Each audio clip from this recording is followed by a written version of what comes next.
Agbenossi to give us the opening prayer.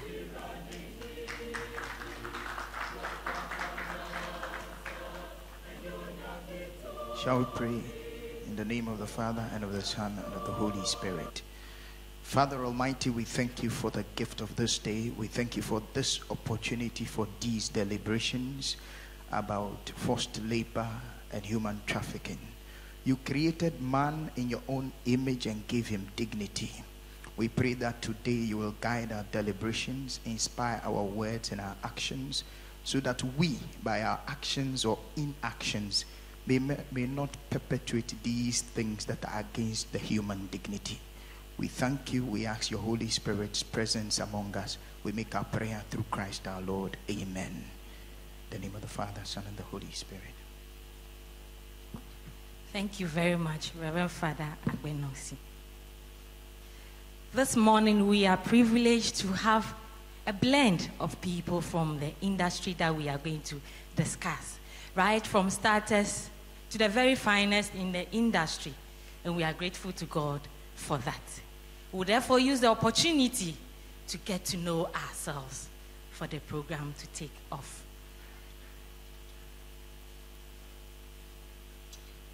Permission to start with my students, who are the future leaders. We have in the room students from the Regional Maritime University with us. I understand they are first and second year students. Please give us a wave.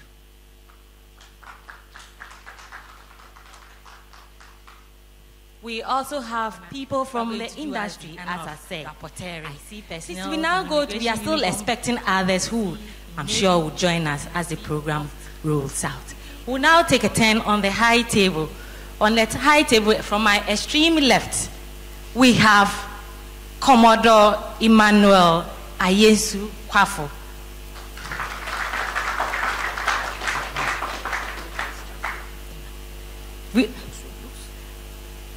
We have the Pro Vice Chancellor, Mr. Tetro Brooks, Jr. We have the Vice Chancellor, Professor Elvis Nyako. We have the Very Reverend Father Emmanuel Gosu.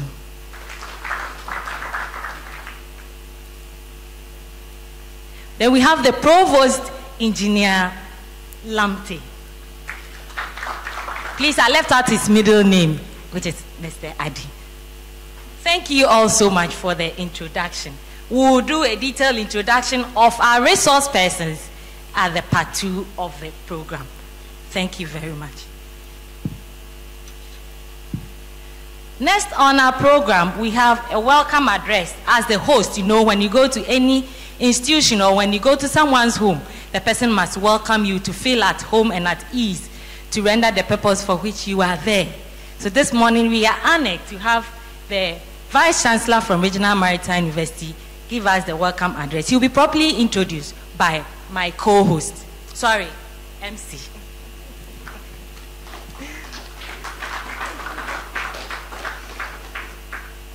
Members of the priesthood, management of RMU and Stella Marie, staff and students, seminar participants, media personnel, ladies and gentlemen, shalom, good morning.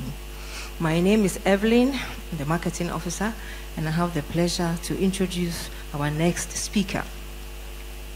At the helm of this university is an accomplished academician who took office in March 2015. As a marine scientist with over 20 years experience in marine environmental science research, he is no stranger to the maritime community. He is a distinguished lecturer with expertise in research, mentoring, consultancy, and investigative work. He has over 40 research publications in international and local peer-reviewed journals to his credit, as well as over 500 citations on Google Scholar and still counting. With his leadership, the Regional Maritime University has experienced expansion in curricula and infrastructural growth, including solar power, making RMU the only university in Western Central Africa with the largest solar power farm at the moment. The commencement of this Stella Marie First Maritime Counseling and Human Development Seminar is still another feat under his leadership, and I'm sure the next time we gather again, the entire university would have moved on further, God helping us, as well as the resourcefulness of our indefatigable Vice Chancellor. Shall we invite the one in question, Professor Elvis Nyako, to give his welcome statement, officially declare the First Maritime Counseling and Human Development Seminar being held at RMU Accra, Ghana. Open. Thank you very much, Evelyn. When my parish priest is here, and in fact, which I took me by surprise, but I didn't know he was coming. And then you start saying these things, you embarrass me in quotes. Thank you so much for your kind words. I will just go straight away and deliver my speech. Representative of His Grace, the Metropolitan Archbishop of the Catholic Church of Ghana, who is actually represented here by the Dean of the Temabato Ordinary of the Catholic Church of Ghana, the parish priest of Corpus Christi Catholic Church, the very Reverend Father Emmanuel Gosu, the Pro-Vice Chancellor, the Regional Maritime University, Jethro Bruce Jr., the Provost, Engineer Augustus Adelante, Acting Dean, Maritime Studies, Mrs. Felix Akumase, the Flight Officer Commanding of the Ghana Navy Fleet, Commodore E. Kwafo, staff of RMU present, other priests here present, distinguished participants, invited guests, ladies and gentlemen. I believe all protocols are duly observed. You can see I'm panicking because my parish priest is here. But I'll hold myself together. Thank you. I deem it an honor to welcome you all to the beautiful campus of the Regional Maritime University, and of course to today's program. I always say that the Regional Maritime University is the most beautiful campus in Ghana because we are the only university that is very close to the sea. And if you are close to the sea is the most beautiful thing in the world that the Lord has created for us, and we are blessed to be so close to it. And for those who are visiting us for the first time, the Regional Maritime University is actually owned by the Republics of Cameroon, the Gambia, Ghana, Liberia, and Sierra Leone, and has been providing quality higher education in maritime programs since its inception as the Ghana Nautical College. That's over 60 years ago. But we are in the 61st year now. The university offers 10 academic programs and has over 150 academic staff and about 70 administrative and support staff. So why are we here? If somebody comes in right now, you say a lot of reverend fathers have been mentioned and so on, so you ask yourself, is it another Catholic gathering? Yes, another Catholic gathering, but of a different sort. What happened was that a few years ago, the former Metropolitan Archbishop of Accra, His Grace Gabriel Pamabakal, and my good self, signed the Memorandum of Understanding bringing together the Regional Maritime University and the Apostleship of the Sea branch in Ghana for us to commence counseling and human development programs into the academic structure of the university and to jointly run professional certificate courses. I know that this is just the beginning of one of such, but a lot more programs are going to be run going forward. Now, these global forces against forced labor and human trafficking at sea, which is definitely the first of its kind, it's to set the tone, is to open the door, is to set the stage for us now to begin more serious engagement and to be able to run more programs in this area to help our seafarers. The original understanding was that, life at sea can be very, very, very difficult, especially when seafarers leave their families, sometimes for 6 months to 12 months, and are away, facing all the issues at sea, the loneliness, the heartbreak, the fear, the stress. You need somebody to psychologically counsel you, to psychologically guide you, so that you'll be able to withstand up to the tests and trials that you face at sea. And when this issue was discussed, we felt that we needed it most because we train people to go and work at sea sometimes for their whole lives. And if such a thing is there to help us to support our seafarers, why don't we take it on board? This is actually what informed us to be able to come together and sign this MOU. So it is something that is going to be very helpful to the students, very helpful to the seafarers who come even to renew their certificates, very helpful to those who are even preparing to go to sea. And also for those who come ashore sometimes at the anchorage who need counseling and guidance to enable them to withstand difficulties that they face at sea. So this workshop is dear to our hearts, and we hope that this will not be the last, but it will be a continuous thing that will be organized between ourselves and Stella Maris. Unfortunately, Reverend Father Lieutenant Silvanus Dogodi is not here. I think he's a bit indisposed, and he would have also shared a lot of light in terms of how the inception of this whole collaboration actually came about. Distinguished ladies and gentlemen, according to the International Labour Organization global estimate for 2012, 2 centuries after the abolition of the transatlantic slave trade, at least 20.9 million people continue to work under coercion, largely in the informal and illegal economy.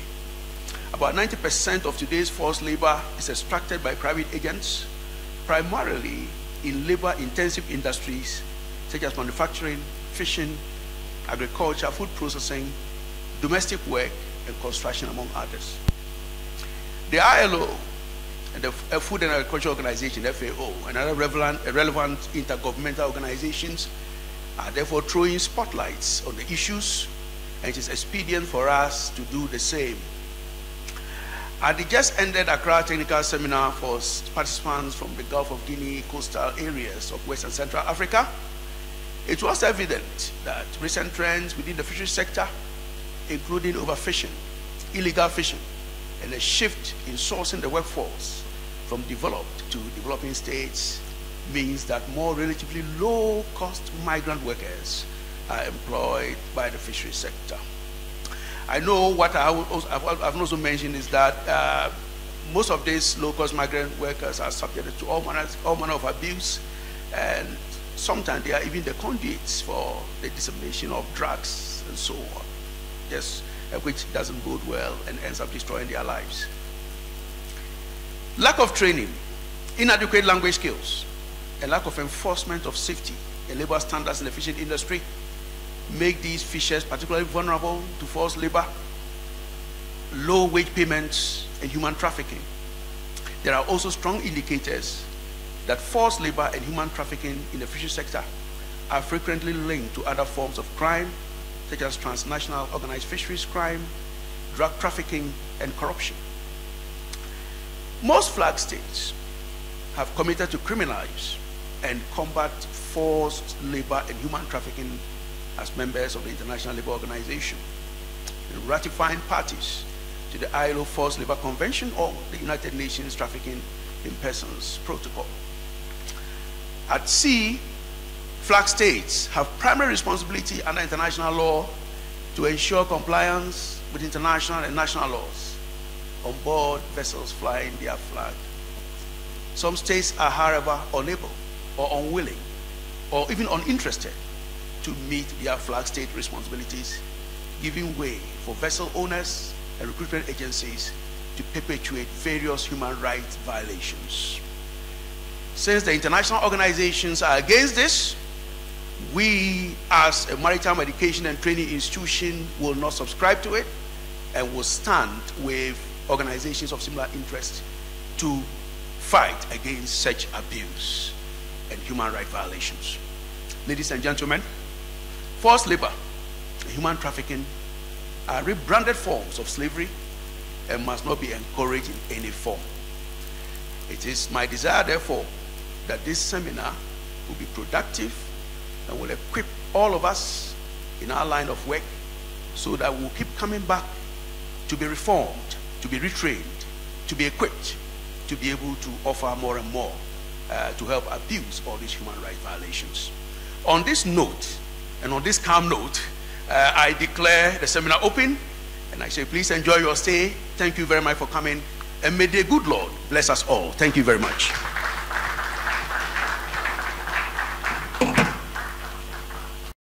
We are very grateful to our host for welcoming us. Now I believe we can feel at ease and then proceed with the events of the day. Following is an opening remarks from the Dean of the Tema Bato Deanery of the Catholic Church, in the person of Very Reverend Father Emmanuel Gosu. He is also the parish priest of Corpus Christi Parish, and as I said, the Dean of Tema Bato Deanery. Please let's welcome him with a round of applause.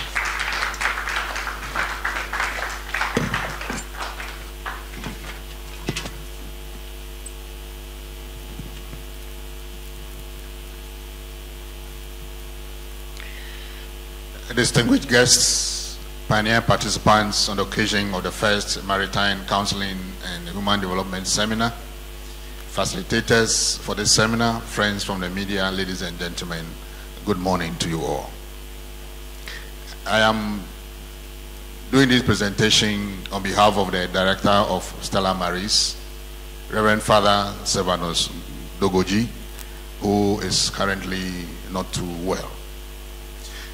I'm extremely happy to see the collaborative effort between Stella Maris and the Regional Maritime University bear its first concrete deliverable, which is this first workshop on maritime counseling and human development. This program seeks, among others, to engage with players in the maritime industry and all whose work fits into the knots in the food security value chain through sound mental practices to promote mental well-being. This objective is the fulcrum around which Stella Maris operates. In line with this, the two institutions have developed and will soon roll out the basic and advanced courses in maritime counseling and human development. These programs will be carefully designed for people outside the maritime scope who wish to build their capacity in the subject area as well. It carries with it the vision to become mandatory courses for persons who sit and who desire to go to sea.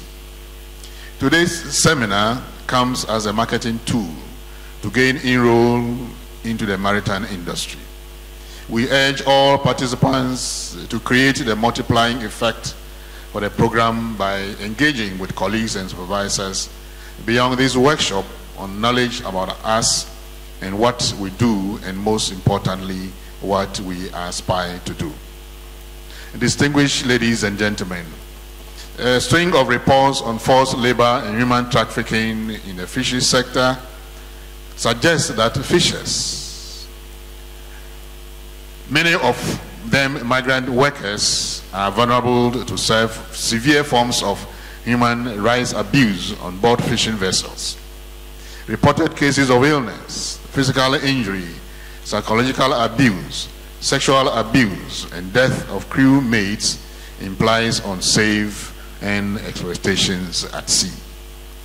Migrant workers in particular are being deceived and coerced by brokers and recruitment agencies and forced to work on board vessels. This gives the indication that we can therefore not continue to do this the old way and get results we require in this century. Work at sea now requires the additional value of developed mindsets that are well equipped with the issues at sea and with a multifaceted approach to their day-to-day tasks.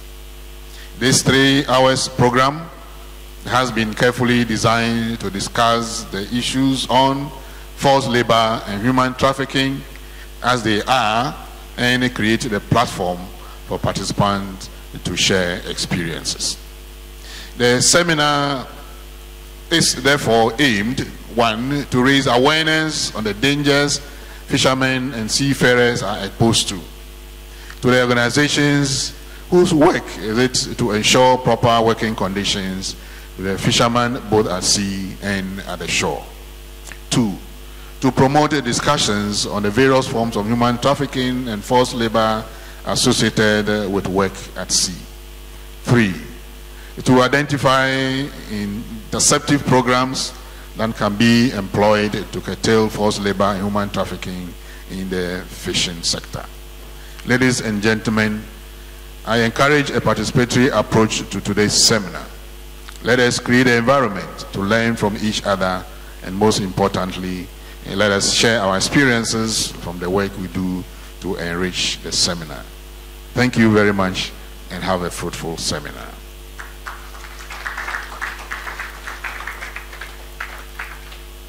Thank you very much, very Reverend Father Emmanuel Gosu. When the Vice Chancellor was welcoming us, he made a point that if the Director of Stella Maris were to be here, he would have chipped in a word, not knowing that he was on his way, even though he's indisposed. Today is a memorable day, he couldn't just miss. We call upon Reverend Father Silvanus Doguchi, the Director of Stella Maris branch in Ghana, to give us his few remarks.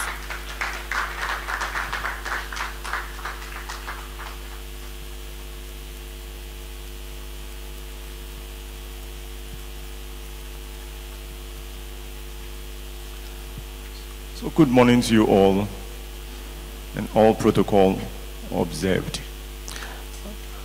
I'm very grateful this morning to come to be in your midst, to be part of this August seminar, which we have organized just to educate and also to sensitize partners and stakeholders in the maritime industry. Our prayer and hope is that as we begin this awareness and sensitization program, we'll become aware of some of the challenges that our seafarers, the fisher folks, and all those who work in the maritime industry do face, and be able to put in place the right mechanisms to help them to be able to have a fruitful work environment.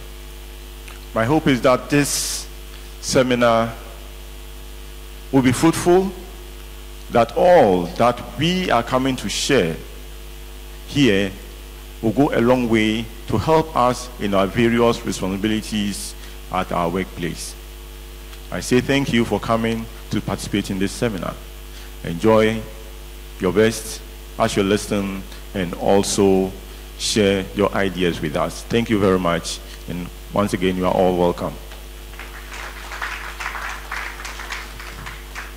Thank you very much, Father Silvanus Doguchi, the Director for Stella Maris branch in Ghana.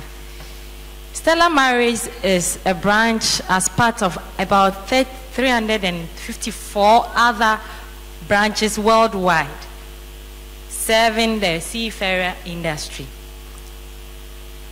Stella Maris, originally known as Apostleship of the Sea, is established in Ghana as a wing of the Catholic Church to provide worldwide pastoral care, humanitarian services, and support for seafaring people. I say worldwide because the seafarers are not only Ghanaians, they are of diverse nationals. The centers are a key component of the Apostleship of the Sea agency that is operated globally under the auspices of the Dicastery for Promoting Integral Human Development and the Pontifical Council for the Pastoral Care of Migrant and Itinerary People in Rome. Quite a mouthful. Currently, Stella Maris Center operates from its secretariat at Olam, that's Our Lady of Mercy Parish in Tema Community 1. If you happen to be around, feel free, pass by our secretariat and take a flyer. You could also be a friend of Stella Maris by supporting us, because all that we do, we depend on funding. We depend on donations from well-wishers who understand and then accept our cause. This program is a partnership between Stella Maris and the Regional Maritime University. My co-MC will take her turn to also say a few words about Regional Maritime University. Thank you.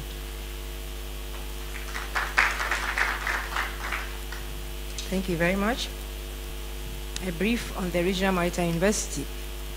The Regional Maritime University is an international tertiary institution governed by 5 West and Central African states on maritime transport, namely Cameroon, the Gambia, Ghana, Liberia, and Sierra Leone. RMU was founded as the Ghana Nautical College in 1958, regionalized as an academy in 1983, and gained its present status as a university on the 25th of October 2007. Its mandate is to train personnel for the maritime, oil and gas, and ancillary industries to acquire knowledge, excellence, and discipline in academic, professional, vocational, and research work. RMU management is composed of a Vice Chancellor in the person of Professor Elvis Nyaku, a Ghanaian, a Pro-Vice Chancellor, namely Mr. Jethro Brooks Jr., a Liberian, a Provost by name Engineer Augustus Adi Lamte, a Ghanaian, a University Registrar, Dr. Babuka Injaya, a Gambian, and a Director of Finance, Madame Vania Thomas, a Sierra Leonean.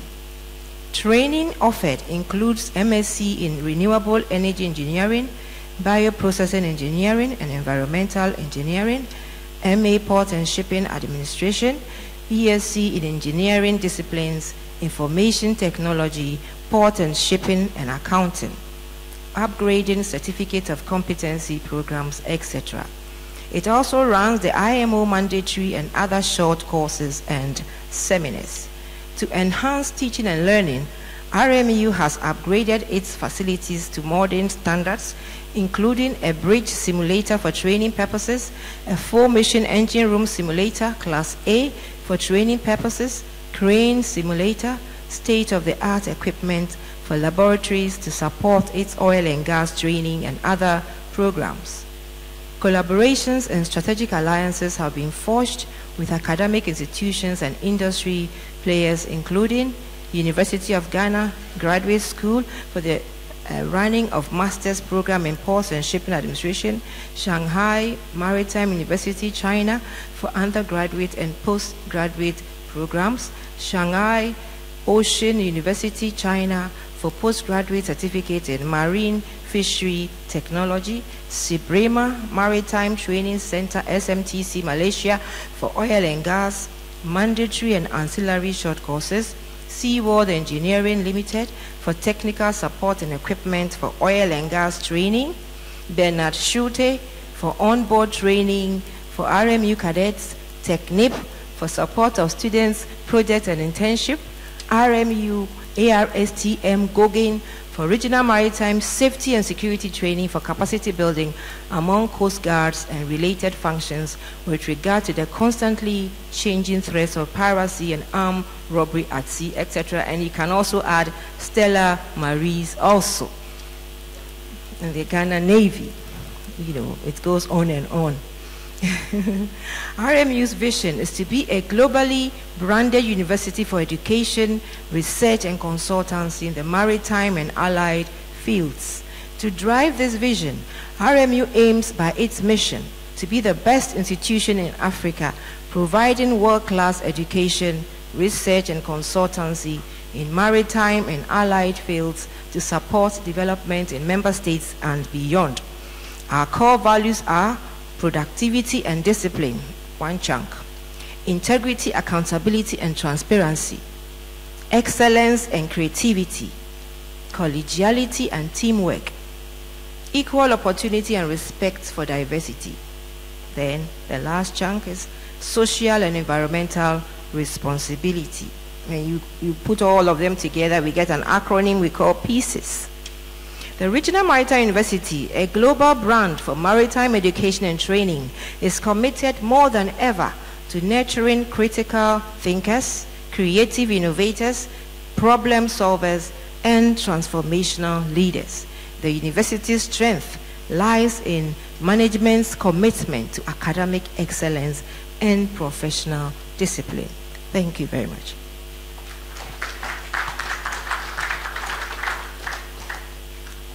Thank you very much, Mrs. Scotty.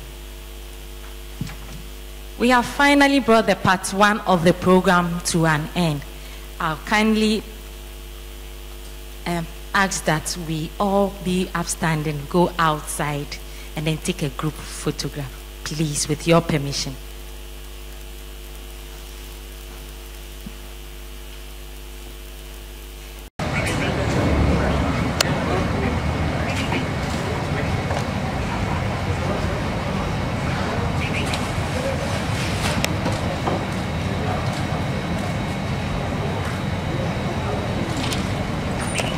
Please, with your kind permission, I think our students, some of them are hiding behind. Though our faces cannot be seen. So please, if they could come and okay, Father is here. Yeah, they will be visible. Please, the students behind. This is an opportunity for you. You can keep this picture protected as a memorial.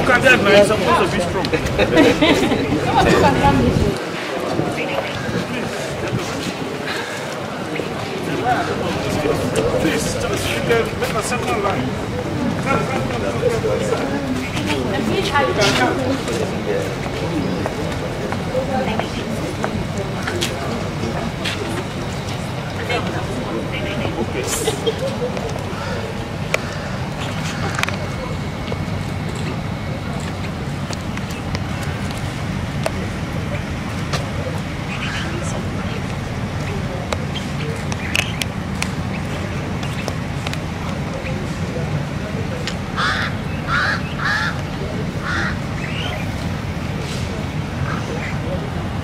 Are we ready? Are we okay?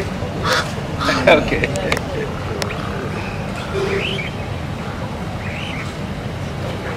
Thank you very much. At the Ministry of Fisheries. He also used to be the Director of Naval Training at the Ghana Navy Headquarters. His academic background is as follows. He holds an LLB, he's a barrister of law and was called to the Ghana Bar in 2016. He has an MA in International Affairs and an MA in International Security and Strategy. This morning, once again, we are privileged to have you. That is our main presenter. Please let's welcome you with a round of applause. So please, I would like to introduce the others before you take your time.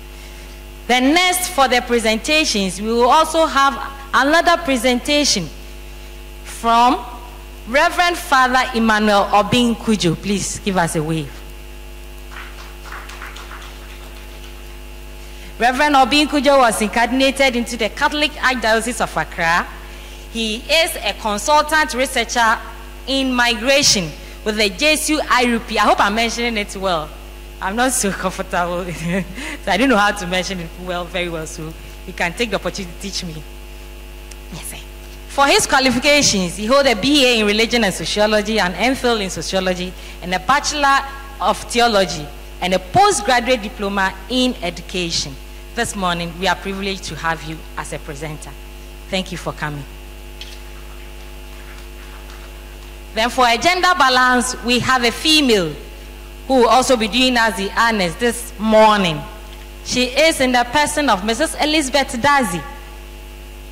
We are pleased that her husband has joined us this morning to see her wife deliver as she always does at her best.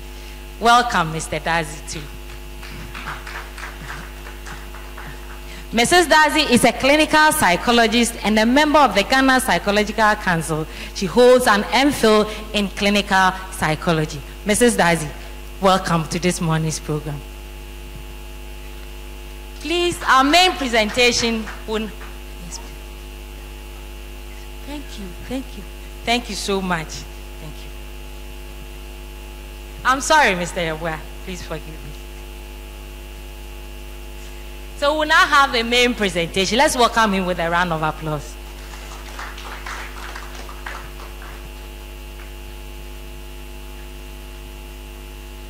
Thank you very much, madam. Standing on existing protocols, good morning once again to you all. I was called last night when I was trying to sleep to combine the first two serials of the program. So I'm going to talk generally. Looking at it, I decided to talk generally about the legal and the security, because I'll be the first speaker to introduce the scope globally. So I'll start by introducing the scope of human trafficking, what it is globally, talked about Ghana, then come to the sub-region. And I'll continue. The presentation itself has some gaps, which I expect that we raise when it is question time, so that we consider those areas in detail.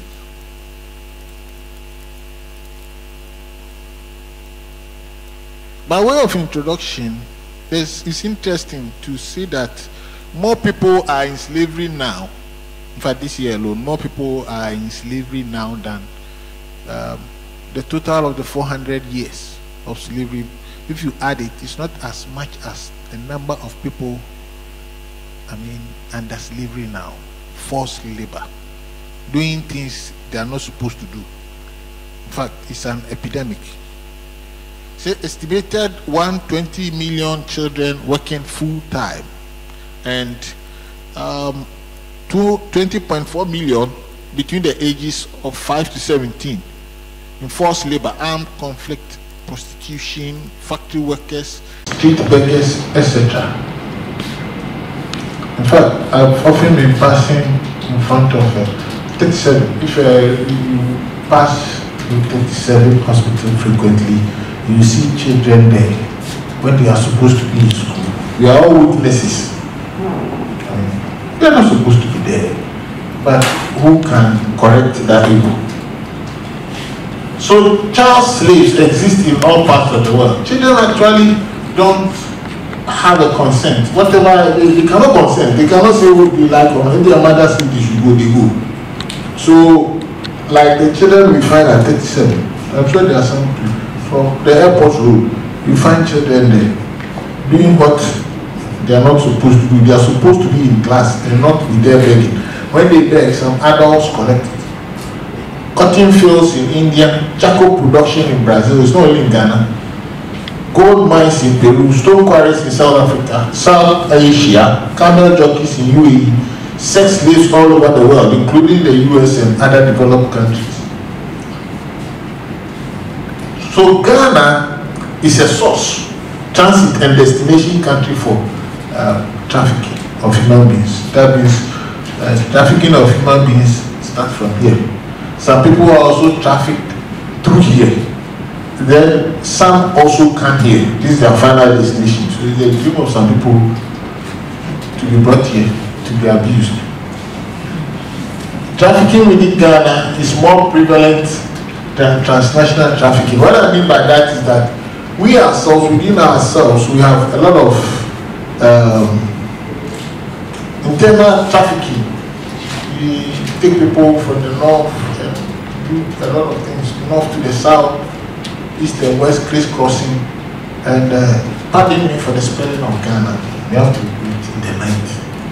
So that is what is happening. It is a very pronounced thing that somebody's daughter, you have a daughter, you want somebody to come take care of the child. And you bring an 8-year-old child, 10-year-old child, 15-year-old child, and they are always not treated well. The children will be of school going, you will not send them to school. It's an offense. So we have boys and girls trafficked for forced labor in agriculture, fishing, street hawking, begging. Over 1,000 children work as slave laborers on canoes along the Volta Lake alone, more than 1,000. There are a lot of laws, and the Human Trafficking Amendment Act 2009. I think the earlier one was 2005. What it did was to define what amounts to human trafficking. And it says that it involves the illegal recruitment. So if you go and take somebody's child illegally, you transport the child illegally, you harbor, keep, you trade, or you receive persons within the country and across borders. So it acknowledges the fact that you can be involved in trafficking across borders. Then you will use threats or force or other forms of coercion abduction, fraud. You tell the child, oh, let your daughter come and stay with me. Your daughter is 10 years old, I have a small baby. She take care of that baby, I'll send her to school. Then you don't send that 10-year-old girl to school. It's fraudulent. It's deception. It's deceptive. You'll be liable. You can be charged for human trafficking. Abuse of power and exploitation of vulnerable persons. So if someone is with you and the fellow you think is vulnerable and you abuse the fellow, you fall foul of this law. Giving or receiving payments and benefits to achieve consent. So if you also have a number of children and you want to give one out so that you get some money, or you know that they take your child away, after that you get some money, you fall foul of this law. You are not to receive payments and benefits. You let your child go so that you can be sent you off at the end of the year. Okay. That is human trafficking. So I'll discuss some security and legal perspective of forced labor, and we'll try to make some recommendations. Talk about some of the laws existing and how they've been implemented, implications, and the way forward. There are a lot of laws. The Ghana Human Trafficking Act 2005, that's the main law responsible for human trafficking.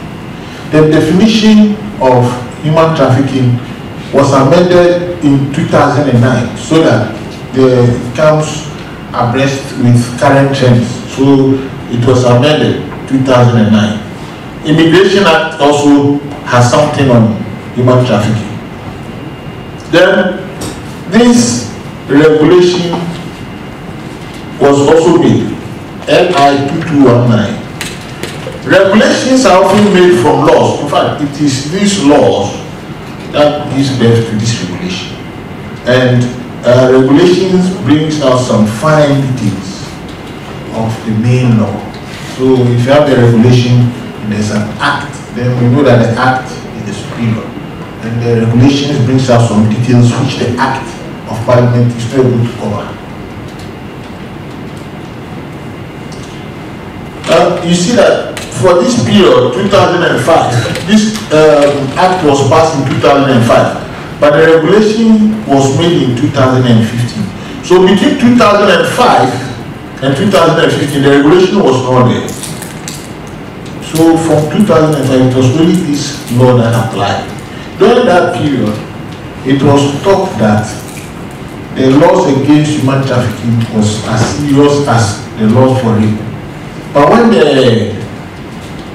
regulation came, it came to soften issues. Previously, there were no fines. The law did not allow fine. The main act, this 2005 act, did not allow fines, but this regulation came to allow fines and has watered down the sanctions.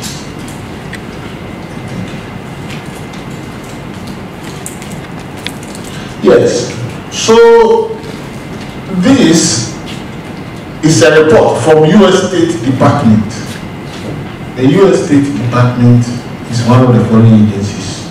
It's one of the intelligence agencies.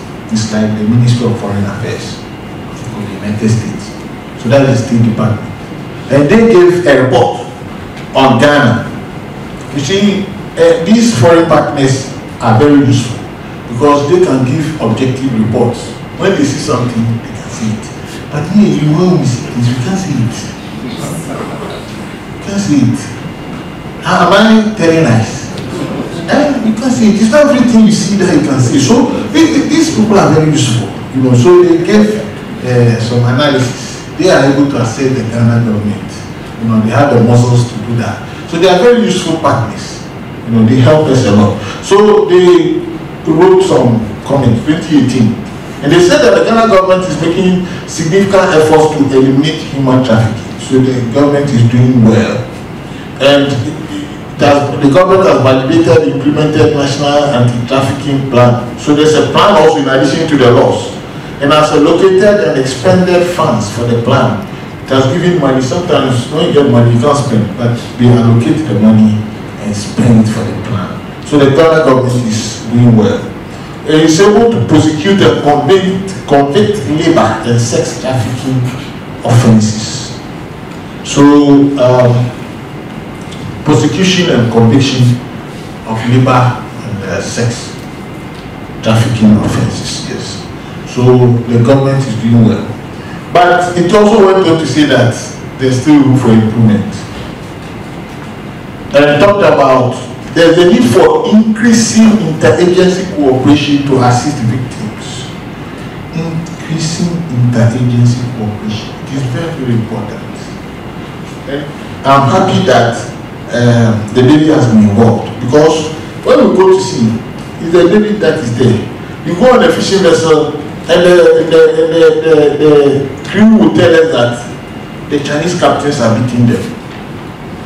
And sometimes when we find evidence, I will not say what we do, but when we find evidence, we try to put a small balance in there. But they beat them, they abuse them. Later. We tell them not to do that, you know. We tell them not to do that. Although sometimes we practically tell them not to do that, you know, so that they don't do that. Because increasing interagency cooperation to assist victims. Who are the victims? Our brothers and sisters are victims. Seafarers, those on the merchant ships that go internationally, often you cannot get them. But the fishing vessels, you can get them. Fishing vessels, you can get them. So, increasing interagency cooperation. It's good if you involve us. Yes, so we would like to get involved more. Because at sea is about interagency cooperation. Adopting systemic procedures to identify victims. Yeah, the government has to also allow the systems to work more. You know, the government, the agencies to function according to their powers given to them. Also, the government can improve conducting and providing support for anti-trafficking public awareness activities. Yeah, this is very, very important. We conduct and provide support for anti-trafficking public awareness activities. Sincerely, if it were not to be this presentation today, I wouldn't have learned so much about anti-trafficking. You know, so this thing is happening, but we don't know. We're in our societies, we take it as normal. If you let a child go and stay somewhere, somebody's child comes to stay with you. If the child is not working, you treat the child anyhow. You know, we don't think there is anything. You know, so advocacy. I believe that advocacy. We need more advocacy. We need our society ought to know what it is, so that we recognize it and we all cooperate towards it. Because it's really happening.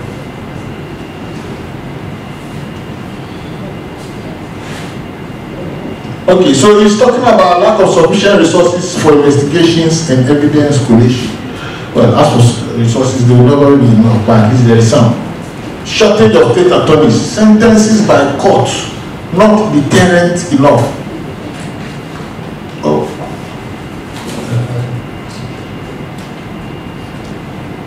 Yes, sentences by court, not deterrent enough. If the sentence by a court does not deter people, they will go and do it again. And it happened when the regulation came. Before the regulation, if you are found guilty, the minimum punishment was 5 years imprisonment. But the regulation talks about fines and some waters down the whole thing. You know, so if people are doing it, crime is a business. Crime business, most criminals engage in many fraudulent businesses, and some people, their business is to engage in criminal activities. That's people's business, human trafficking, very serious crimes. You know. But unfortunately, the regulation has watered down and brought in fines and other things. That has mitigated the effect of the act itself. But it spells out procedures, how the act should be implemented, and it has watered down a lot of things. Also, absence of shelter spaces. Sorry, this word is spaces for adults. Here, the top here is limited shelter spaces for children. Children. This word should be children. This one for adults. There's no shelter space for adults. If they are sending people to Dubai, people who are abused, they brought them for the village, they deceive them, they're going to take them to Dubai, and the village gets them. The adults, they might not get places to put them. Children, there are limited spaces for them. So these are areas where I think the NGOs can also look and help us as a nation. You tell your partners so that we develop such areas, so that when the state agencies get them, we can put them there to help fight the menace. This is Ghana's fisheries sector, the inland. We have the water lake here. We have all these nice rivers.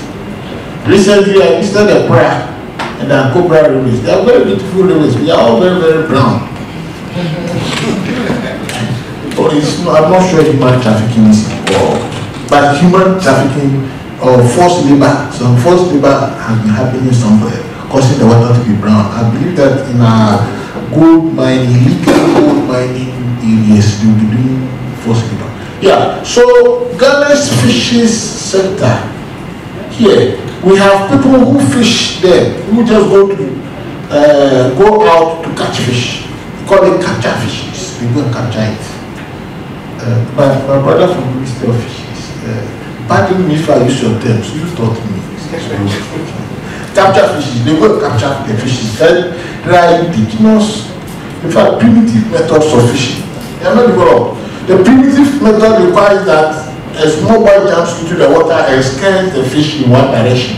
Sometimes children will be required to dive very deep to the bottom to do something, to pick up something that has fallen. You know, so that is very dangerous. Children can die through that. And a lot of children find themselves there when they are supposed to be in school. It's a very dangerous thing. And it happens there. And it's very difficult to get them because they'll be really far away on the river. So it's difficult to see. And they are virtually, it's virtually impossible to touch them after some time. So the primitive fishing methods involving use of children for diving during fishing expeditions, they are forced to do that. And there are a lot of illegal methods, dynamite, bamboos, chemicals, and several illegalities in the capture sector. We use dynamite. So because of the illegalities, and also there are influx of foreigners and foreign species leading to very strange diseases which have decimated the fish stocks. There doesn't seem to be significant support to the fishermen out there, and the areas are poverty endemic fishing communities. They are very poor over there. They are very poor over there. Any small offer to help, in those areas too, the people are very fertile. They have a lot of children. They have more children than we in the cities. They are always counting the cost of everything. They don't mind. They just keep going. So they have a lot of children, and they don't care giving one out for somebody else to take care of them in the city. So these are the areas, and so imagine we have 24,000 kilos over there. The purpose of this slide is to tell you 24,000 kilos, 24 times 5 is just about 120,000. Imagine 5 people on a kilo. For 20,000, and it takes care of 5. It's about 6 million. So you must see the dependency, the capture fisheries. And if the stocks are declining, that means there's going to be increased poverty. And if there's going to be increased poverty, then crimes including human trafficking is going to increase. The marine fisheries sector. Here, we have an interesting problem. In terms of marine fisheries, I'm talking about those who fish at sea. Here, from Newtown to Aflawo, we have 200 nautical miles. In fact, In the Gulf of Guinea, Ghanaian fishermen are the best. We have a very strong fishing tradition. So our fishermen can be seen as far as Mauritania in the west and DR Congo in the east. If you take Cote d'Ivoire and Liberia, all these areas, it's Ghanaian fishermen. You know, and they engage in international trade. Nobody checks them. You can't check them. In fact, if you chase them too much, they will come and beach their vessels. Please, you go to sea and see them. You chase them, they will beach their vessels. They will come very close, and you know you can't come there. If you get close, you end up on rocks. And it's a very, we have over 300 landing sites. I call them ungoverned because 300 sites, it's like 300 ports where they can land and take off.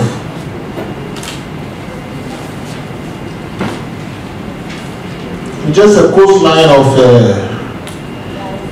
320 nautical miles. So about 2.4, we're looking at about 10% of Ghana's population living in the area.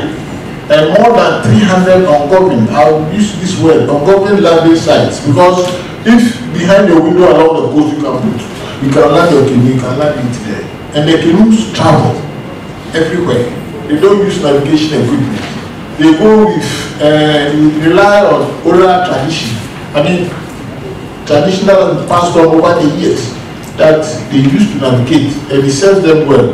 So you cannot detect them, and they are very difficult to combat. So if such a community is poor, they are bound to find their ways to survive.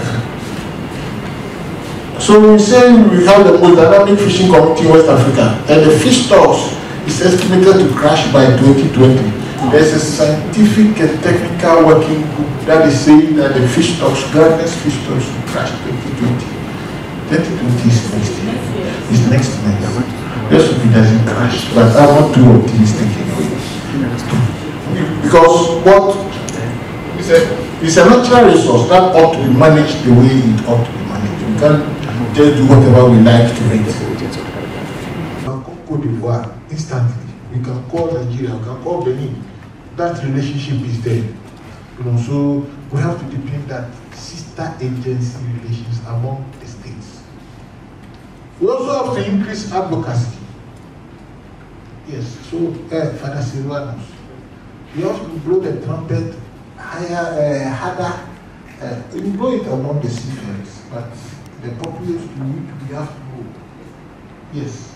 You have to know, Father, you have to use your parishes and bring in other churches, you know, so that they also learn, and because we have them, yes, so that with that advocacy, it is good, it is happening here, but if you make it nationwide, the churches, among the churches, we can even bring in the Muslims, can get the population, educate ourselves, and it will help.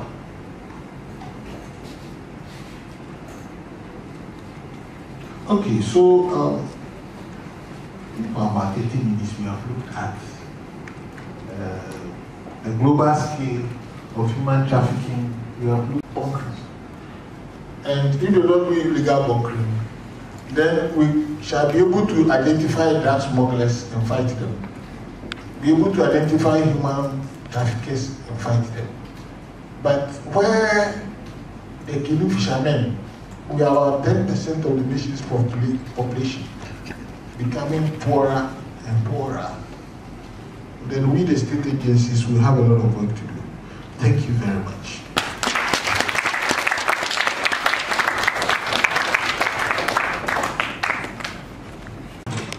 Indeed, it's been an eye-opener for me and a learning experience as well. I have learned quite a lot, and I have a number of questions. I believe you also do. But our questions and wait during the open forum, we ask all. Please, we'll take the second presentation from Reverend Father Obin. Would you? Let's welcome him. Once again, and I thank Commodore for doing a lot of my work for me. I thank Father Silvanus and the RMU for this opportunity. So as we can see, this is the first Maritime Counseling and Human Development Seminar. And it is, I would say it is better late than never, because this global action against forced labor and human trafficking at sea actually had its impetus in 2015 and is supposed to end in 2020. And if we are now having the first Maritime and Council and Human Development Seminar, one may think it is quite late. Nonetheless, I think it is important to help in our future endeavors. And the fact that this great university trains elites who will be part and parcel of the maritime industry in the near future. So the concept of forced labor from the sociological perspective, although I am basing my presentation on the political and economic perspectives, is that forced labor and human trafficking affects almost every facet of our human endeavor. You can see somebody, one of the kids there, trying to carry a bag of cocoa beans. It happens in the cocoa industry. Again, you can see below that on the left, to the far left down there, you can see kids there having, how do I call it, in the mining, I'm saying, the mining perspective, kids are used, child labor, and also people are trafficked, even intra, that is from the northern part of Ghana, to come and work in the mining communities in the south. And then we have our big, what we are all thinking about today, the fishing perspective or the fishing industry, where in the intra perspective, as Commodore said, there's literature from the International Justice Mission to show that the Volta Lake, that gives a lot of the fish input we have in Ghana, has a lot of work within the context of forced labor. When kids have been trafficked, actually, and are being used, for the fishing industry along the Volta Lake. And here you have some of these kids in these pictures. Now, I'm asking, why is there a global action against forced labor and human trafficking at sea? And the point is that in 2014, as I said earlier, the ILO, the International Labour Organization, made recommendations on forced labor to tackle in a special way the concept of forced labor at sea. Forced labor, as we just saw, has been in other perspectives. But forced labor being tackled at sea was, as it were, quote unquote, ignored in a particular perspective. Until 2014, when a decisive note was taken in order to curb forced labor within the context of the sea. And that is why, at the international level, protocols were set to be put into action, because forced labor has existed. Protocols have been right up from the 1920s, 1930s, 1940s, we've had that. But to put it into action, to curb forced labor at sea, I'm stressing this point because it is important. The 2014, when this protocol was set in place, then the bridge project, as I said, which we are meeting to think about, the bridge project, a bridge to global action on forced labor, that is the bridge project, that was initiated 1st September 2015, is a fruit of the 2014 meeting that took a decisive look at attacking and curbing, as it were, forced labor on sea. One may ask, why is this stress on the fact that protocols have to be put into action now? Sure, we are human beings, and as Commodore said, there is a basic line, there's this fine line that should help us understand that every human being has human dignity.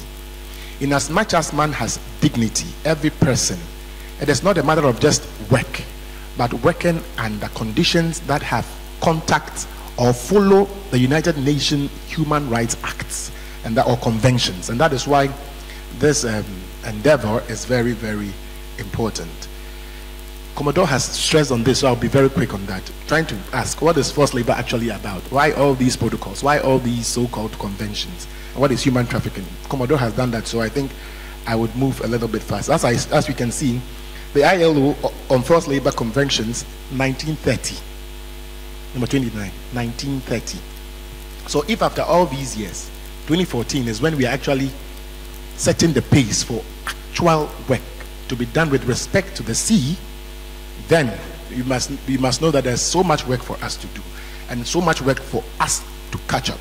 And when we talk about forced labor, as we can see, it goes into violence. People are being used, people are being poached, people are being brought into the concept, and people are going through violence on the sea. People are being intimidated, you know, people are being manipulated through debts that you think, okay, you have actually used ABC, you are supposed to pay this debt by being given out to be used on the sea or in the fishing industry. Sometimes there is retention of your papers when you are given out to such people. You cannot run anywhere. If you run anywhere, your papers are with them. And for that matter, you are glued to that particular vessel or that particular fishing, you know, industry that you find yourselves in. Again, the abolition of forced labor conventions by the ILO was adopted right up in 1957. When Ghana had independence, we immediately adopted, you know, the abolition of forced labor. So if Ghana as a country in 1957 signed on to this great thing, and it is now that we are trying to break or to merge up the chasm that exists between protocols and action, you must know that there's a lot of work to do. Human trafficking, Commodore has talked about that, so I would move that on. I will move around from that quickly. Now, what is the link between forced labor and human trafficking? Why are the two in a, as I call it, the theme? Why do we have the two combined? The issue is that forced labor can be seen as a subset of what? Human trafficking, and that is why the two are almost working together all the time. And as you can see, the U.S. State Department talks about that in their publication in 2019.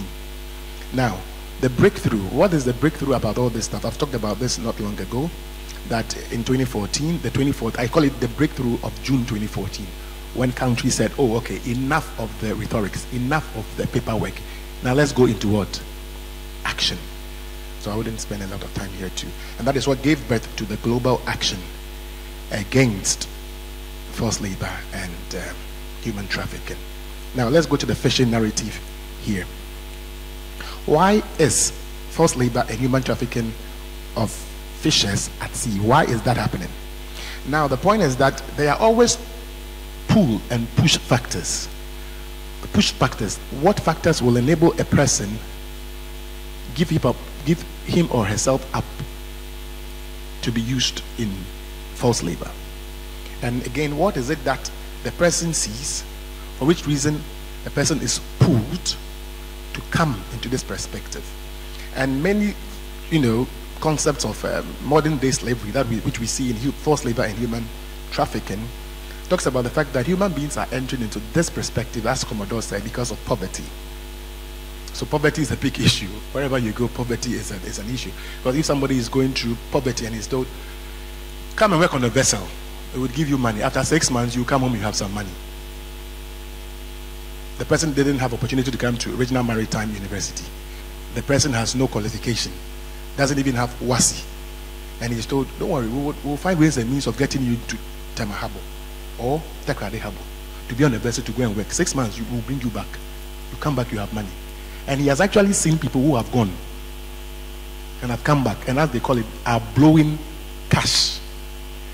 Even probably his girlfriend has been taken by one. What are you talking about? The person would obviously rush into that private recruitment agency in order to go and be part of this. So Butakwin, who did a research in Thailand, talks about the fact, and it's the same thing everywhere, that the fact that poverty and political conflict, sometimes to political conflicts in places, Ghana we don't see this much, but in other places like Somalia, in other places like Nigeria, when such political issues happen, people run away, and for that matter, you may find them entering into such perspectives. And all the difficulties in countries push people to enter into that. And that is why you see that from this particular preamble, we see that we have the perspectives that I'm supposed to talk about, the economic and also what? The political. Because the economic has to do with the poverty that may come about through corruption or whatever, or not using the resources of the country well, and the political aspect, whereby it goes even beyond political conflicts to how those in authority or those in the political sphere are able to make policies that curb or that seek to bring an end to human trafficking. So now we look at the economic perspectives. The first point, I call it smokes and mirrors, because you may think, well, if that is the case, then what is the problem? The first one I will say is that, and ILO tells us is that overfishing, as Commodore said, illegal fishing has caused a great deal, the depletion of the fish stock. And if that is the case, and we need fish. There's literature again to say that about 60% of animal protein is in Ghana, consumed in Ghana, is from fish. 60%, that's a chunk of it. Now, if that is the case, and there are issues along, the fish here are being depleted, I almost finished. What do we do? Now, fishing vessels will have to go where? Deeper into the sea in order to have fish to bring to us, for consumption. Now, if that is the case, and they have to go into deep sea, then you would again need human beings, isn't it?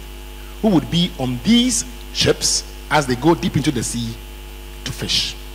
Now, the point is that in the capitalist economy, this is the cons. In capitalism, you are looking for what? Profits. And if I'm supposed to get people who are well trained, people who have gone through proper, who have the degrees, who have the research and all that, to be on my vessel, my profits will do what? Will go down, because I have to do what? To pay. So what will be the alternative then? That is when they begin to look out for people who may not have the requisite skill, but they can organize kind of an in-house. You learn on the job. And you want to get something to do. So although you are being exploited, you actually think it's better off than actually being in Half Asini, or being in Bongire, or being in Jomoro Kikam. You get the point. So you are not scared of the sea. You actually swimming in the sea almost all the time. So I think, what is the big deal about this? Let me go and they take them far into the seas, and then they are, as it were, so they are recruitment agencies. And I think the police, it's good to have the police here. These recruitment agencies may go through these areas, get people, and then push them up for use on these vessels. Not only in Ghana, it's good to know there are people from Gambia, Sierra Leone, and all that here. Then, as you know, obviously these vessels, of course, the transnational vessels cannot also make use of even people in their home country. If there's a ship coming from Denmark, and you want to have people who are actually have actually learned the maritime concept and industry, it's the same thing. You're going to pay more, isn't it? So you will need, and that is why even in the literature you find out that there's a big problem in Southeast Asia. In Asia, it's a big problem there, because, and that is why I think Father Silvanus and those who minister on the ships, you may be finding many a time these Southeast Asian people. I don't know how you're able to detect. I don't know how it is when you go there. I've not been to the ship before for pastoral work as a priest, But I'm thinking, are you able to? Can we find ways and means of detecting? Is it impossible that those who have actually been, somebody has been taken away from Taiwan or from whatever, and it's on a vessel of Philippines, and has been brought as docked in Accra, at Tema, and you actually have in mind? Is it possible that, is it even a possibility that there are people who have been trafficked who are not part and parcel of the mass, because they are not, if they, all these things are things. If you really want to make a global action against forced labor, then in as much as the mass is the highest, sure, as Catholics is the highest form, how do we partner other agencies in order to find out whether there are people in these ships that we are actually ministering who have been trafficked, or else it becomes like the slave trade about 400 years ago, whereby, or 500, 600 years ago, whereby you have Catholic priests or religious leaders actually celebrating mass, even in our castles. So they go to Elmina and Cape Coast, celebrating masses or church services, and just beneath them, slaves are being kept. You get the point. Somebody's thinking religion, these people are sick. You came here some years ago, your so-called, those who brought the Bible were celebrating church services when they were slaves under, and they didn't see anything wrong in human beings being treated like what? Animals. So is it possible that still in 2019, we enter 2020 soon, on these vessels we have people who have been trafficked? So I think it's important for us to look at that from our perspective. The ministry, I talked about this briefly, the fact that the fishing industry is so important, and once it's that important, even the GDP, it helps Ghana so much, giving us almost about $298 million GDP as at 2014, and as we say, representing about 1.2% of the total GDP of Ghana. So we are getting money from it, but are we asking ourselves, is there forced labor? Is there human trafficking? That is within the context of the borders of Ghana and even outside, or it is just about the monies that we are making that government is thinking or interested in. So the very point of the economic perspective is that sure, human beings want to live. Now, how can we create an environment that in as much as human beings want to live, and the state also wants to make money, wants to make things better for human beings, proper economic principles are followed, such that even if we want to recruit, for example, the Ghana government recruited some nurses for Barbados. Good. How do we set proper recruitment agencies? Sure, your salaries may not be to the apex, whatever it is, but how can we negotiate in such a way that people who are actually being given out or being recruited, or the government or whatever agency is in charge of that, make sure that sound human principles are followed within the context of economics? Because if the economy is just left to stand within the context of the fishing industry, you can be shocked what can happen on the sea. And that is what Commodore talked about. That is why fishermen are now pushing even just away from fishing and now dealing with other illegal activities. Let me quickly go to, I have just 15 minutes, I think it's almost time. Let me move to the political, I call it political smokes and mirrors. So Commodore talked about the fact that human trafficking, there have been, as I said, since 1957, Ghana has been part of all these conventions combating forced labor and all that we have. Now, the point is that the political aspect of the phenomenon, forced labor, are we sure that those who are at the helm of affairs, even in the executive, are bothered about what is happening? Are they actually thinking, if you thought, okay, honorable, so and so are here working on the ship, they are being exploited, okay, what is next? Are we sure that is happening? And that is why I'm saying that the political will, in as much as the law enforcement, as Commodore talked about, eradication of corruption, the political system should be ready and willing to make sure that laws work. I mean, in Ghana, was it 2006, the MV Benjamin, that all these things happened on the sea within the context of fishing, you know. Now, sure, of course, various issues happen, some of them are persecuted, blah blah blah. That's good. Now, can we go beyond that and make sure that every issue is actually worked on? You would see later, as Commodore mentioned, that there are reports from international agencies talking about the fact that, like you said, shortage in state attorneys. So if there's a shortage in state attorney, who's going to prosecute the case? It goes to the court, they are calling, nobody's coming. By the time you realize, and there's a whole cabal. These people have monies to influence the system. And that is why if we don't have a strong political will, which I have highlighted in red, forget it.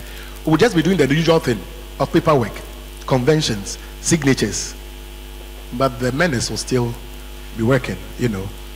So 49th, this is in Ghana, on the lake, Volta Lake.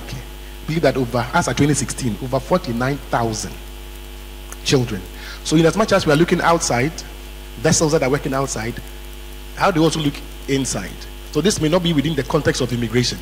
This may be within the context of the police. How do we check? How do we make sure that some of these things, I don't know whether there's a proper agency for that, but to check that on our inner, you know, waters, some of these things are being checked. Is that the political will to change this?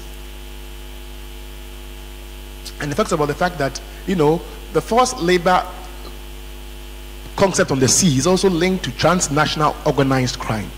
And that is why I talked about the fact of the MV Benjamin. Actually, a ship is actually taken from Guinea to liaise with people, as I said, on the high seas to send cocaine. In order for the cocaine to do what? Come to where? Ghana. And when the cocaine comes to Ghana, I know that you can be sure that some of these little vessels are what are used to bring them down to the shore before they are packed into the what? The cars. And if you arrest, I mean, as probably as Navy, you check on all these things and you release it to the police, and they said that it has changed into Kokonte or something. I mean, you're thinking, what is happening? So it's a there is a very strong network. Very strong network. And if we actually want to curb this, it needs a lot of good will And that is why you have to check these criminal activities anyway. Okay, to curb forced labor, human trafficking, as I said, the political will. So the enactment of the national legislation 2005, as Commodore mentioned, has been done. Human trafficking amendment has been done. Parliament enactment, I mean, all these things have been done. And all these 3 laws that have been mentioned is what is being used now in Ghana to curb this menace. But again, I ask, is there the political will? These have been done on paper. Are we doing this in order to make the international community, those who are funded national, we have also what? Done something. You can see that on paper. We've passed this, and there's funding for you to pass these so-called laws. So you think that once you have passed them, who cares? I was going on the police website 2 days ago to check when I was doing the paper on this, and the fact that 2005, the Human Trafficking Act was passed. The Anti-Human Trafficking Department of the Police Service came into action or into force in 2008 in March. You get the point. And I'm trying to look at the cases that they have prosecuted. They've put some of the cases there, even this year and last year's cases. And I was impressed. I said, well, they are doing a lot of work, but you can see that actually they need a lot of funding. You need a lot of critical lawyers. You need a lot of state attorneys to make these things and to push this agenda to greater heights. But there's a political irony. In as much as these things have been set up by the various, by Parliament in law, the irony is that, as Commodore mentioned, the funding is a problem. The funding is a problem. And Ghana itself, difficulty to commit funding to the implementation of a national plan of action. Ghana, we have made a national plan of action, 2017 to 2021. And this action to cause, we should push in awareness, to care, blah, blah, blah, is actually having problems with funding. And we are in 2019. A month's time, we are in 2020. 2021, it should be coming to an end anyway. Why is it a challenge to curb FL and human trafficking? Number one, the point is that the slavery activities happen deep in the sea. And if you don't have the boats, you don't have the ships to curb. We thank God that Commodore says that in Ghana we have a better representation in this perspective. How do we check that? Two, the fishermen themselves, those who have been taken, are reluctant to see themselves as trafficked. In Osu, I've just been sent there, and a lot of, I'm into sociology, so I walk around a little bit, and there are some prostitutes around. And I don't know, when I go in my mufti like I am here today, and I'm chatting with them, and they're thinking, you need sex or something. So no. You want to know where they're coming from. It's amazing. They are Nigerians. They are people from Liberia. All sorts of people. And they don't see themselves, they think they are working. You can see that this is a pure case of human trafficking. They think you are having a problem. Because they are actually doing, quote unquote, better here than they would be in a village in Anambra. You get the point. So it's the same thing here. Sometimes the people are being beaten. They said, okay, you're from Bravia. You get the point. So the person is looking at the economic aspect.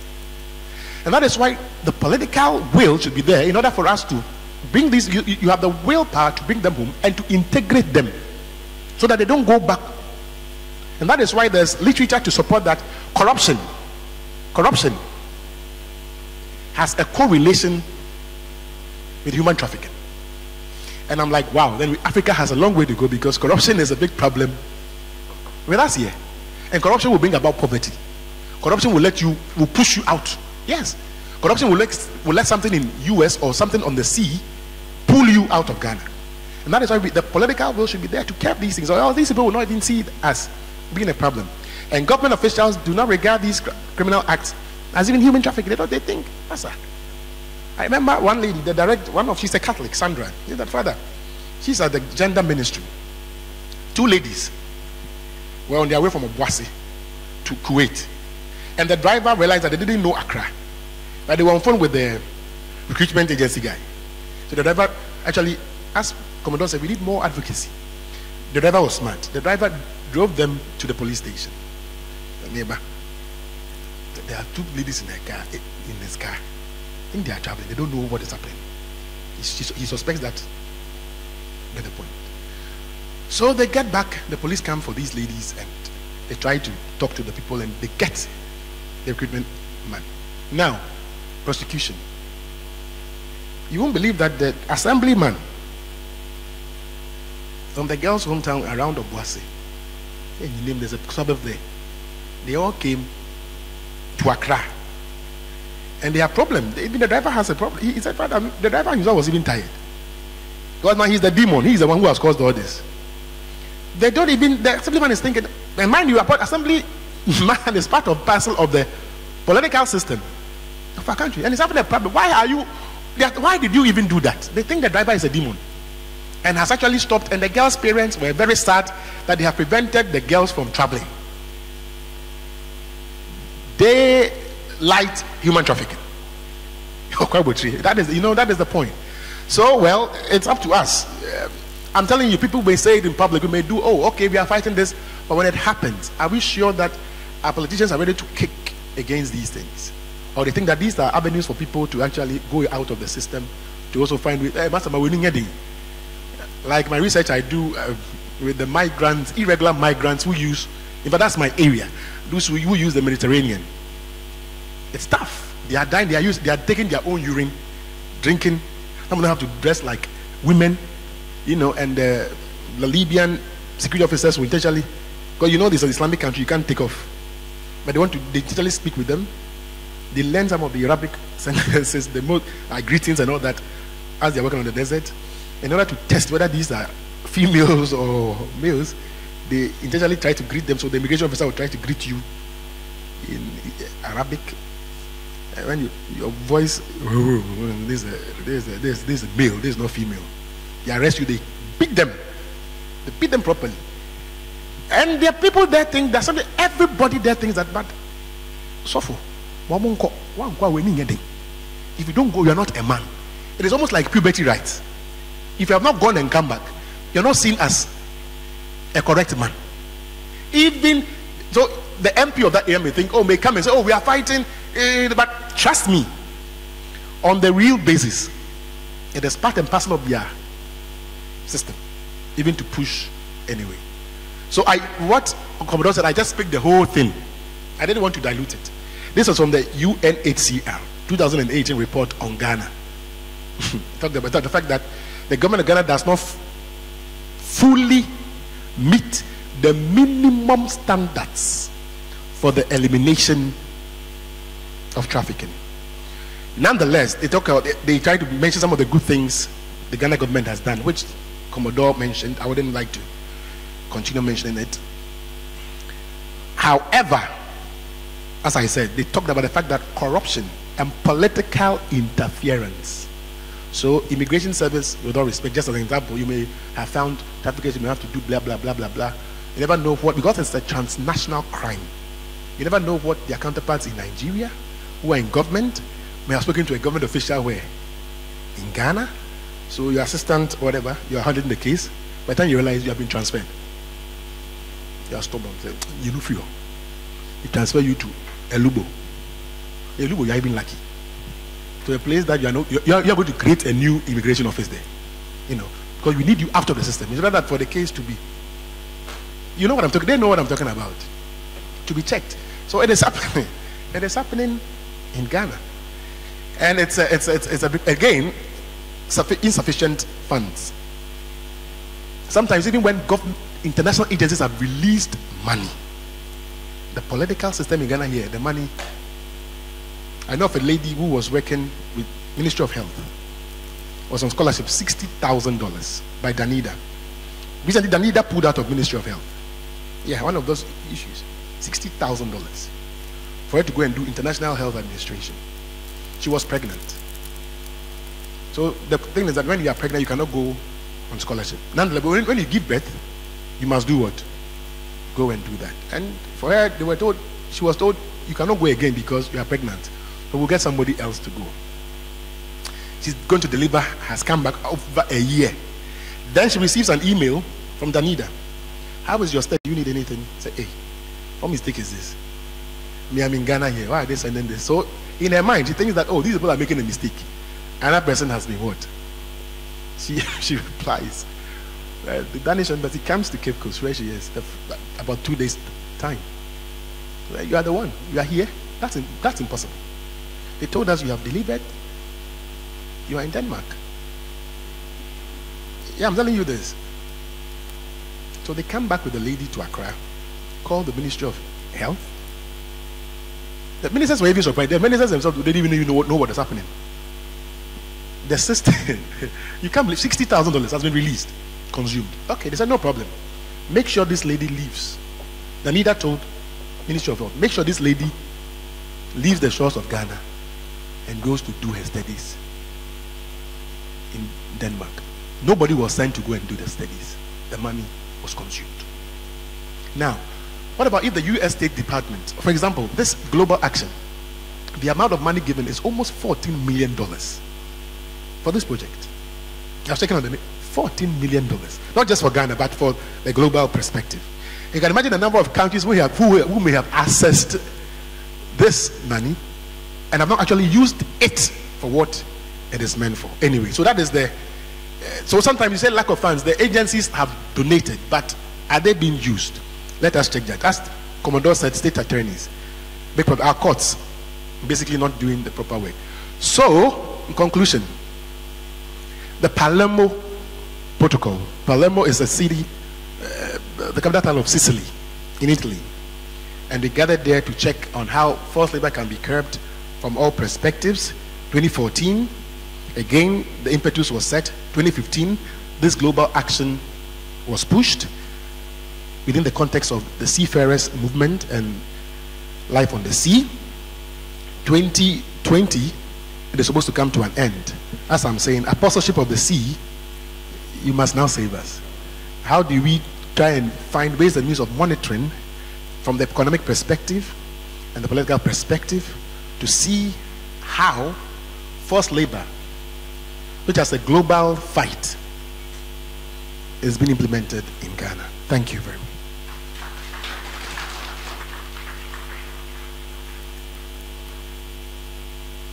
Then the means and the purpose. So the act is the recruiting, transporting, transferring, harboring, and the receiving the person who are doing it. What of the means? They are being threatened.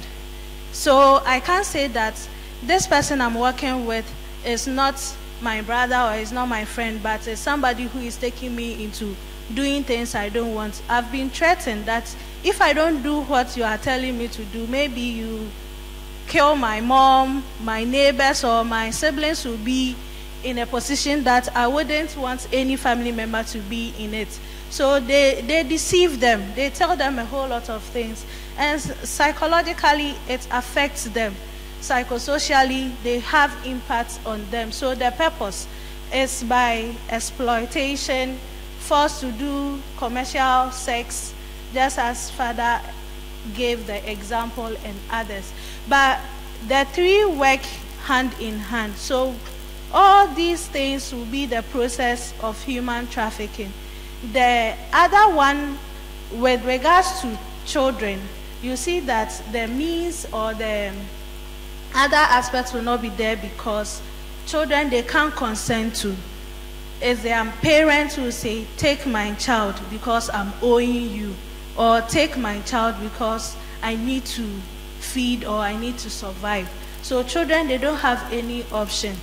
All that they have to do is my mother is sending me or my parent is sending me, and they go through all these exploitative purposes. So what is the difference between trafficking and smuggling?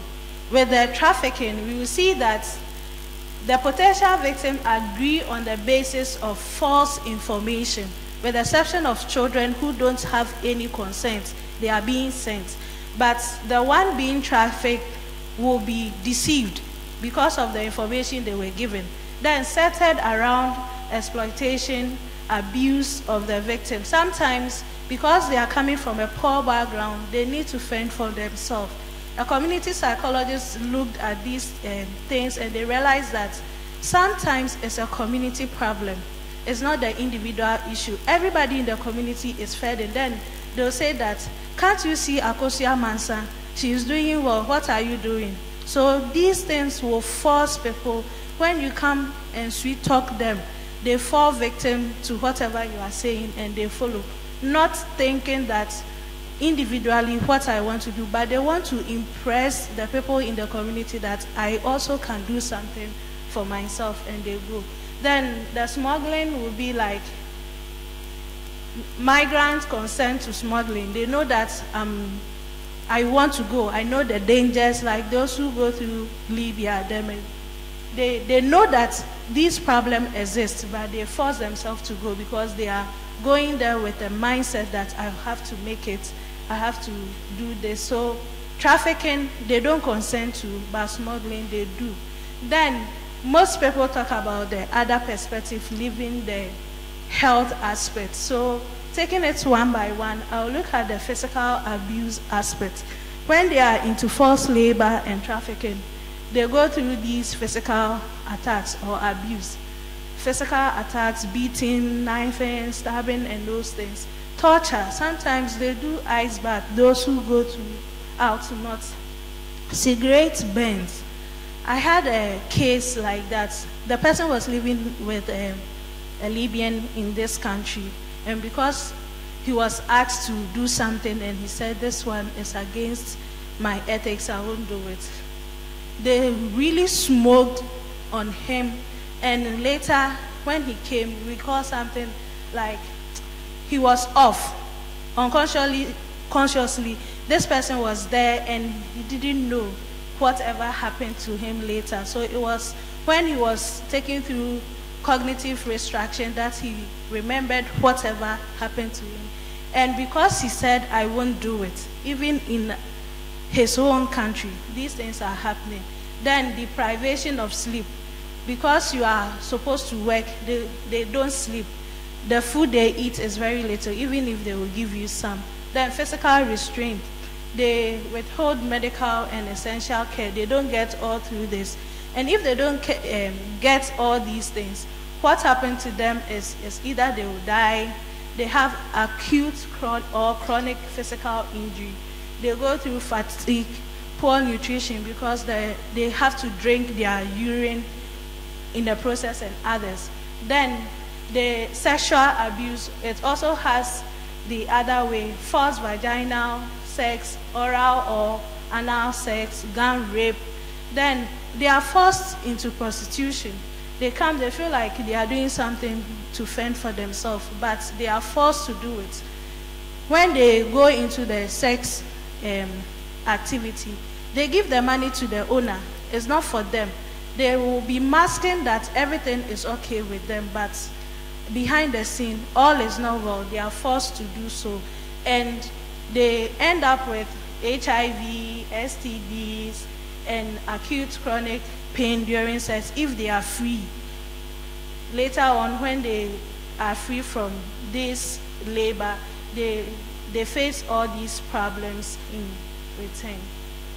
Then psychological abuse, being intimidated, being forced to do what you are not supposed to do, have effect on you because your mind is working against whatever your will. So you are being intimidated to do anything, and the threats they give them, they think about it.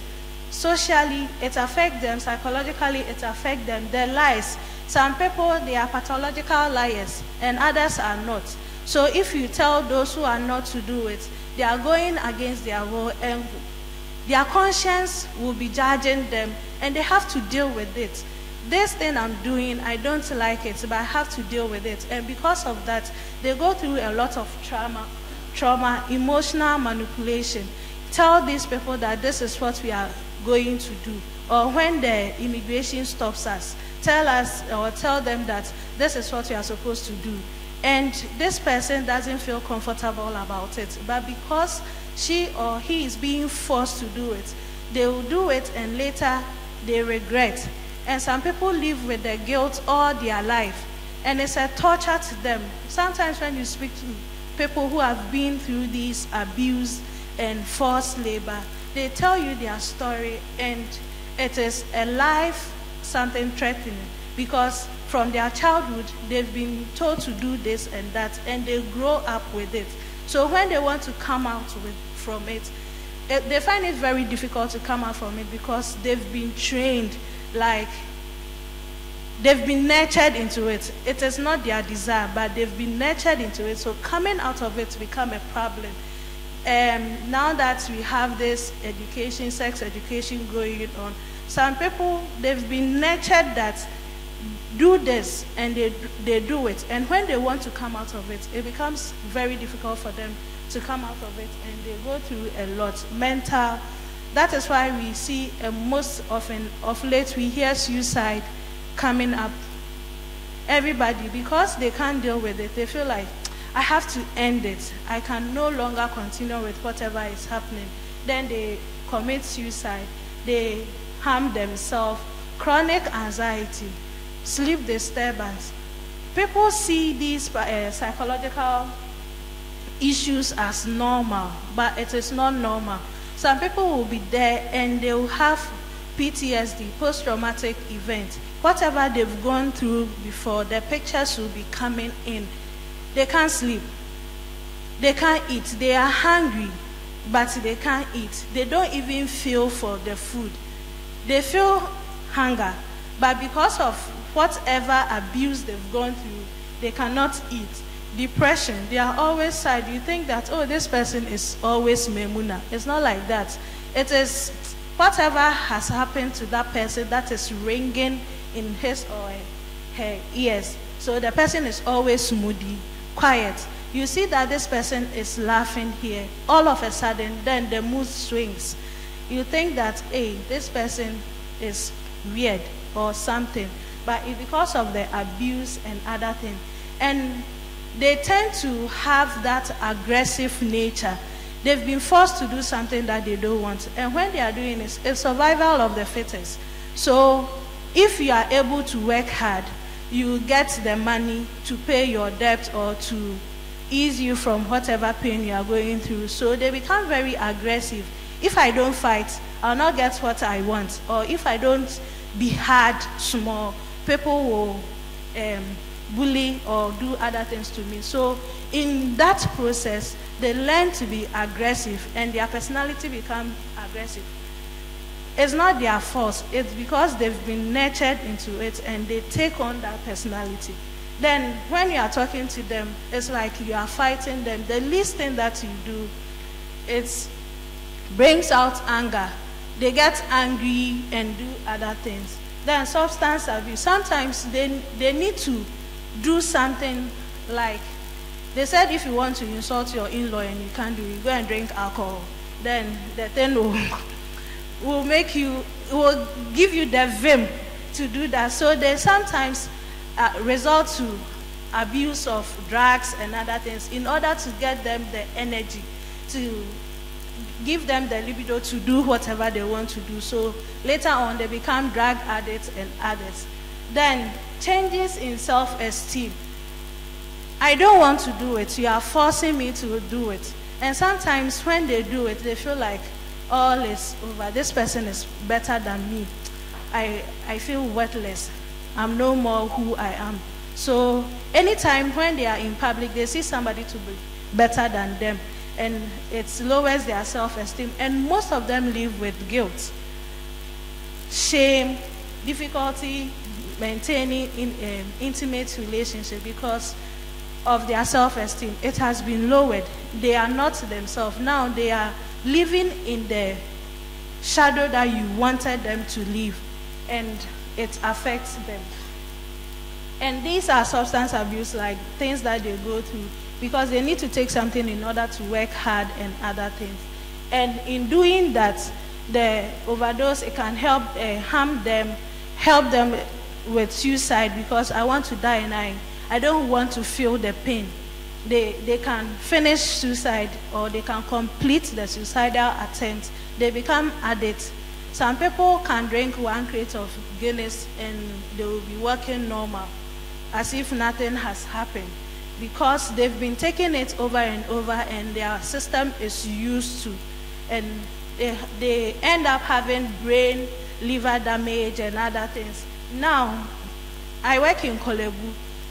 Previously, when you see somebody going through renal or kidney dialysis, you see old people, and now we have 10 years going through dialysis.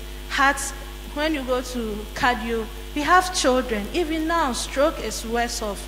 9 years, then they will be suffering from stroke and other things. It's because of what they go through at their infant or their childhood age. Then dependence on drug, alcohol, and cigarette, just to cope with the situation, because they don't want to do it, and you are forcing them or you are coercing them to do it. Then with the social restriction and manipulation, you realize that they don't have time for themselves. Anything that they do is for you. So their self has been taken away from them. They are living in the shadow of somebody. You see them, but they are not themselves. And it ends up with psychological issues, personality issues.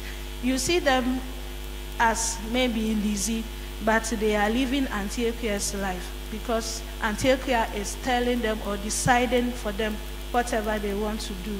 Frequent relocation.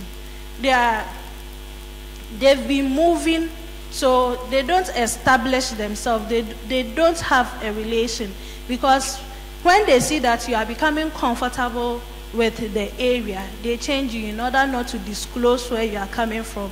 And sometimes those who are trafficked outside, they seize their passport and other things, and they don't have the relation with others in order to disclose. Absence of social support and denial. I'm owing, and I've told somebody to take you, go and work in order to keep or to reduce the debts or the money I'm owing the person. So you don't have anything. The social support is not there. Who are you going to cry to? The parent you cry to is saying, go and work, go and bring that money. And by the deception, like what the agency tells our family members, they tell them, oh, we are going to work and you get 10% of the money, 16% will be used for this and that. All your family members will agree to it. It will be left with you. So who is going to support you even if you don't want to go? So they live with that trauma, the psychological effect, loss of contact with family, friends. When they are trafficked and they go outside, they seize their passport, they seize their phones, so there is no communication whatsoever. So you are there, it is you and your God, and how the manipulation is going to be. Then emotionally, everything that they do is emotional manipulation. They deprive you of all the other things. Then social well-being. Like in Ghana, when we take the Cape Coast, Elmina, and in Accra, around Jamestown, Sempe, we did a research there, and we realized that most of the children, even though some of them, their parents don't force them to be there, they see that the children around there, they dress well, and even when you give birth, they throw a community party for you. So they see it to be like a lifestyle. I want to be part of it. So because this person got pregnant, the community did a big auditorium for you. I will also go and get pregnant for them to throw that party for me. Yes, so it is the community that is influencing the individuals in the community to do whatever they want to do. And the person said that you are by day worker, so this is what I was going to pay you. And that was all she had. And now you have bends all over. The pain is on your parent, and the parent doesn't have money to support. You see her with bad dressing, smelling all over, because she wanted to do something forced. Because this one, you will not term it at force, but it is the community indirectly forcing her to go and do it because of the standard that they have set for the people in the sociology. I think Father Kujo knows about that. That community sets standard for us, and by way of doing their own thing. Then harsh working condition. We have high rates, abusive working condition. They are forced do this, whatever they do, like The things that they cannot do it, they are forced to do it. And where they sleep is very bad. Long hours of working. Because even when you work the 8 hours, you have to go for 1 hour break in order to regain your energy. But because they are forced to do so, they work long hours and it has effect on them at the long run. Dangerous working condition, punishment. If you don't do it, they will take this thing from them. And this gives out the occupational health. It brings out the consequence like infection, exhaustion.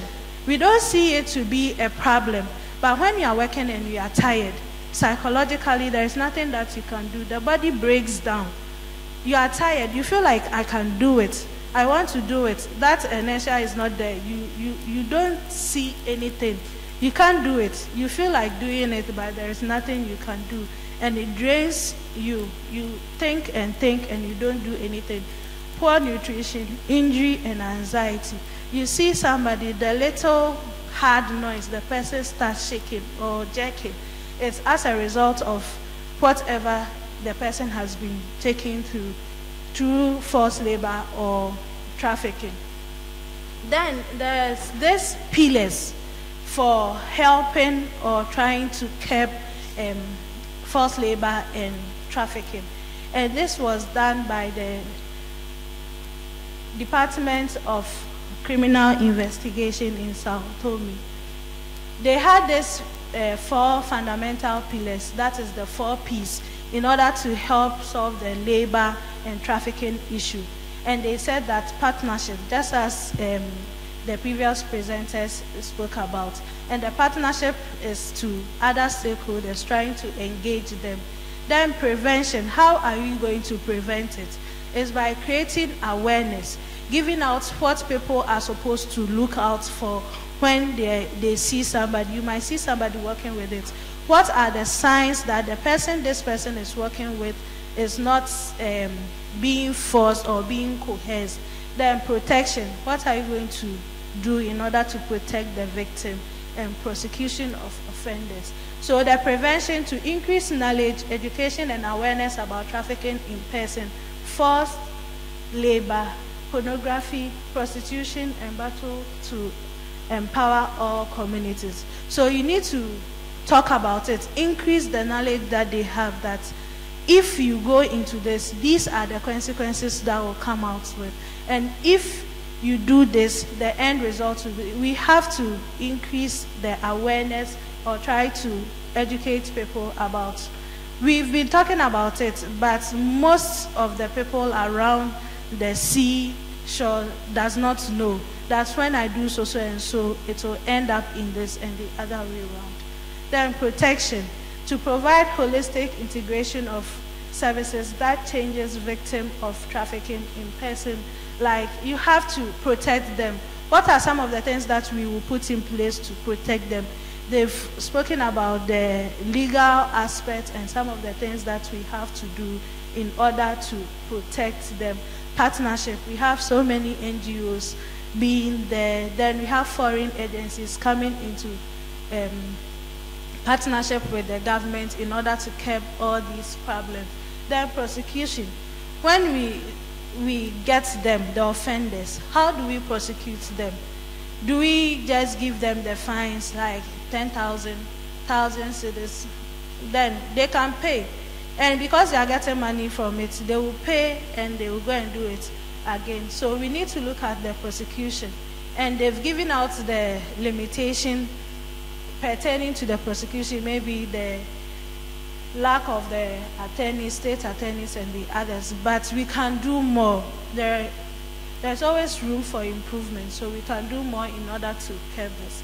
So recommendation is develop a national threat assessment to better understand the scope and scale of trafficking and labor. We have to, it shouldn't be on a paper, but the emphasis should be on a proactive and intelligence-led operation.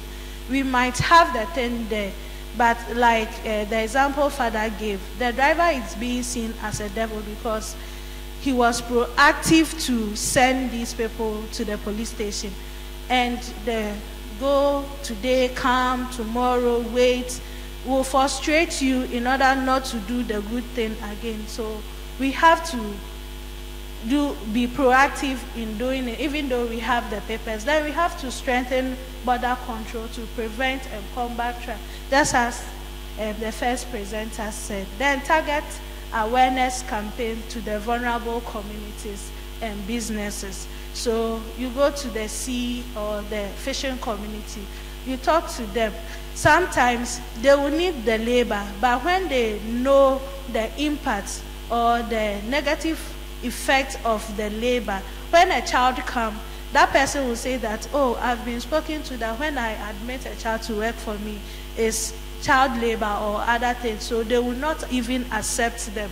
So we have to create the awareness by targeting the right people, like those who are doing it, but not sit in a room, talk about it, papers, and we will leave it there. We sit in a room, we do paperwork, we send it down to the community, those who need it, not like policymakers just like that. There should be the implementation. Then we need to learn from survivors, those who have gone through.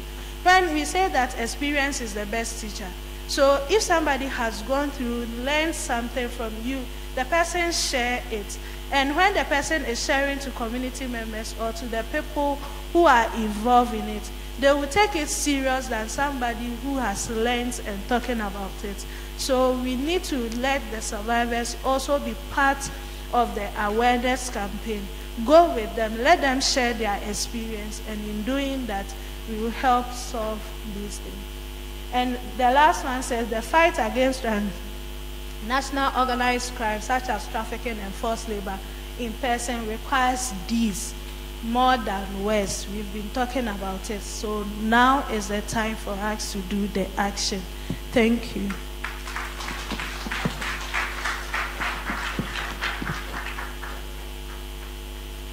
Please, shall we please give another round of applause for our presenters. Thank you so much for sharing your knowledge with us this afternoon. We are really grateful. In the course of the deliberations, we were joined by two of our board members, that's board members of Stella Maris. I would kindly like them to wave as I acknowledge their presence. We have Mr. Daniel Owusu from NAFAC. Please give us a wave. We also have Mrs. Esther Amwatin from FEDEF. Thank you so much for your presence. This is where we are now, open forum. What do you want to add? What do you have as recommendations? And what are your questions? The floor is open. And please, this will not go to just the presenters, because I know that there are other people in here with in-depth knowledge about what we are discussing. So the question will go to all of us to aid in our participation, which was recommended in the welcome address. Thank you. The floor is open.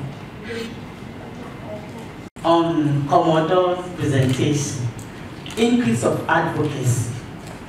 Recently, there was GJ Awards, and the media collected so many awards.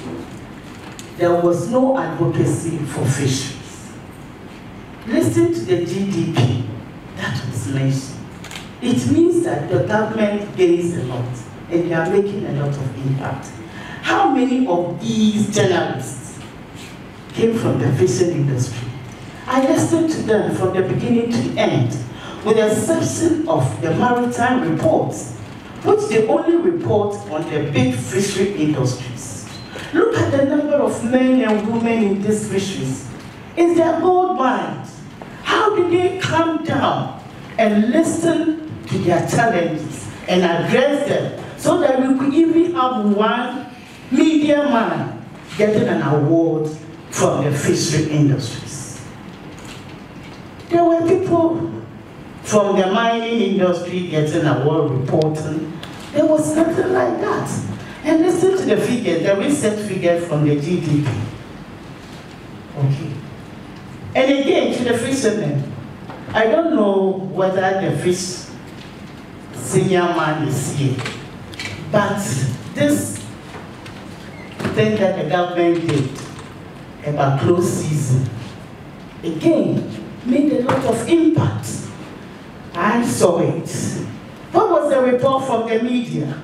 In the papers, there has been a policy and there has been a result. Feedbacks always help us to improve. It did not come on. It made an impact for years back, getting bumper harvests for herrings and those things. But at least this time, after the close season, we saw fresh, good fish at the harbor. Thank you very much.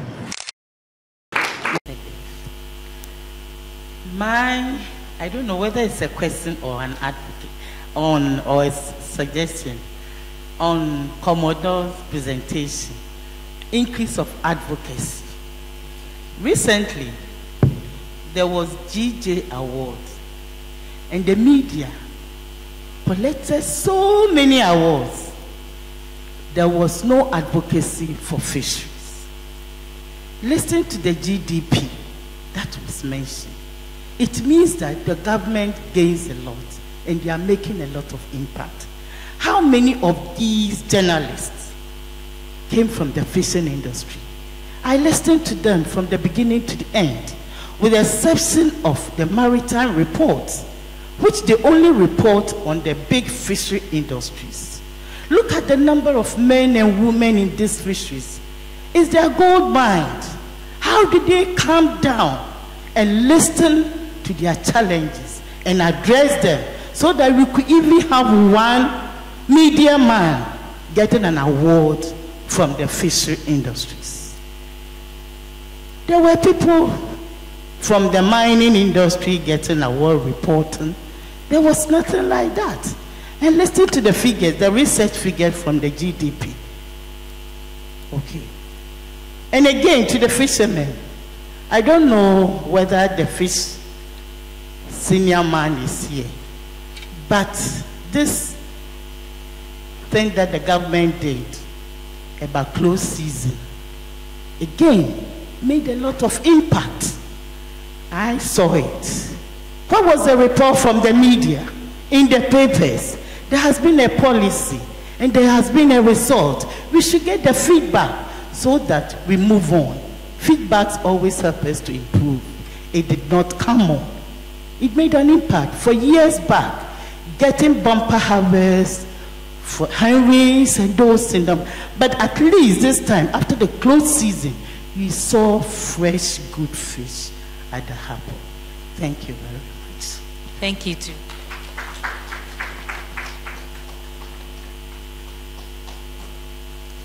How do we get more people from the fisheries getting awards as journalists who have captured issues in the sector? And then the close season made a great impact, but there were no recordings or reports in the media. I guess these are recommendations. So we'll go on. If there's any other question. Yes, please. My name is Benjamin Ampong. My question is based on Mr. Commodore's presentation. Commodore Kwafo. Mr. Commodore Kwafo. Go on. Pardon my mistake. I wanted to know if the Immigration Service of Ghana, do they have the legitimate right to question people who have correct documentation when they are traveling abroad, whether using the airport or the borders? Excuse me to use a country like Kuwait, where most of the times people go there and suffer for all those trafficking issues. But sometimes people will say, I'm not the one who went into such a situation, so I would like to go there. Do the immigration have that legitimate right to question them? What are you going to do there? Who is taking you? Who are you going to rest upon? Thank you. So this is more like to the immigration. They are here, 4 of them. Please pass the mic on. Just a minute. If we could have the question answered. Or you want, perhaps it is something, so let him go on. Please go on. Okay, thank you very much. My name is Isaac. No, he's an Adam. Yeah, so my question, one of them also goes to Commodore. I just want to know, you know, the fisheries communities, they know themselves. Sometimes when you go there and you're a stranger, they are able to identify you almost immediately, which means that when a strange vessel lands at any of the landing ports, they are easily able to identify what strange vessel it is. And sometimes they even go a step further in getting to know whatever the reason is that the vessel has come there. Now what I want to know is there any way that they are able to easily report?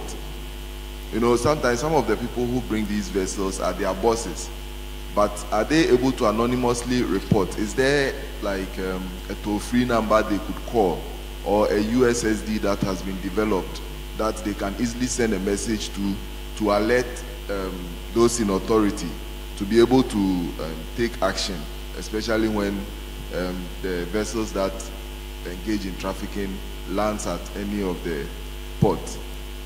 Then also, you mentioned in your presentation that you know of about 300 landing ports that you refer to as ungoverned. I think it's a cause of worry, such that if those places have been identified as landing ports, then I think that as quickly as possible there should be policies in place to govern those places to prevent people using it as illegal landing places for all these canoes that has been turned into fuel mini tankers. Then to Father, how do you fight for somebody who does not want to be fought for? Like, the person has gone into this kind of forced labor because of the economic condition that the person is living in, and the person does not want to come out despite the treatment that is being given to them. How do you fight for such a person? Because he will not even be bold enough to come out and report whoever is treating him or her that way, because there's also the fear of losing their livelihood. So I want to know how you fight for such a person. Thank you. Thank you. Please kindly pass the mic on. First, we take the response from the immigration.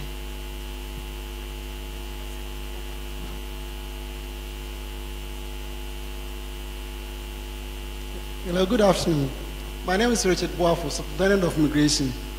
It's good that our brother asked the question whether when you have a right document and you are traveling, has immigration got any right to ask you questions with regard to where you are going and what you are going to do? In actual fact, those things arise as a result of the interest of the traveler. In the sense that immigration has been mandated to control the exit and entry of all manner of people, irrespective of you being a Ghanaian or a foreigner. Many a times we have various issues of people who have been giving false information that, oh, when you get to country A or B, you will get A, B, C job to do.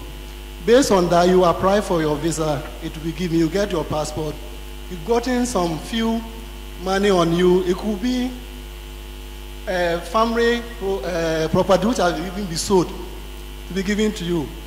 Or in the name that Kofi Mensah is going to, let's say, Qatar or Kuwait to go and work, and after a year or two, he will be in position to come and even take some of the siblings along. And many a time, it tends to be false message. Day in, day out, people don't give clear information about their work outside to their friends in Ghana. They will come and tell that, oh, this job that you are doing, classically those in artisans and our sisters in this trade like hairdressers and the like. A case in point, a lady was convinced that, oh, you're looking at the way that you are working here in Ghana.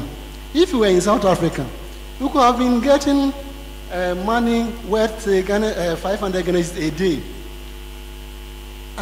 This is a friend who has traveled for some years and she's now in the country and tell you that, oh, of course, this job that you are doing, you worth more than 500 Ghana if you were in South Africa a day. So what happened was that this lady just mobilized money and went. And when she got there, she was fortunate that she didn't allow the ticket to expire, else she could have been there by now. She went there, it was a completely different picture altogether. So sometimes we ask those questions, when you are not able to convince us that you knew what you are going to do, we just advise you not to go. Because when you come, we then come to start life all afresh. At times, you don't know where to even start from. Currently, I have a friend, he's a mason, And brother-in-law told him that, oh, he's taking him to Qatar. This man called me a day before his journey. He just called, Mr. Boafo, do you have a friend at airport? I said, what is the issue? He said, oh, I'm traveling. Where are you going? This is the man that I knew that is working with a group. And all the time they are getting job to do in Chakra. Oh, he said, oh, my in-law is taking me. So do you know the person where? He said, yes. And now he's crying that he has worked for more than 6 months, has not been paid. He's waiting to get money to come back. So some of these issues, not that we don't want you to go out and come as a blogger, but just that we just want to see you as a brother all the time, so that if you are here and the little that we are earning, when you are satisfied with it, God will also bless your work to become a meaningful person in Ghana. Thank you. Thank you. Please, we have the next question to Commodore. That's the strange vessels or shipping, canoes that we sight. Yes, Chief Petty of Sachibuido. This one goes to Reverend Father. Please, you want to ask a question? Yes, let's answer the ones that we have. Okay. That we can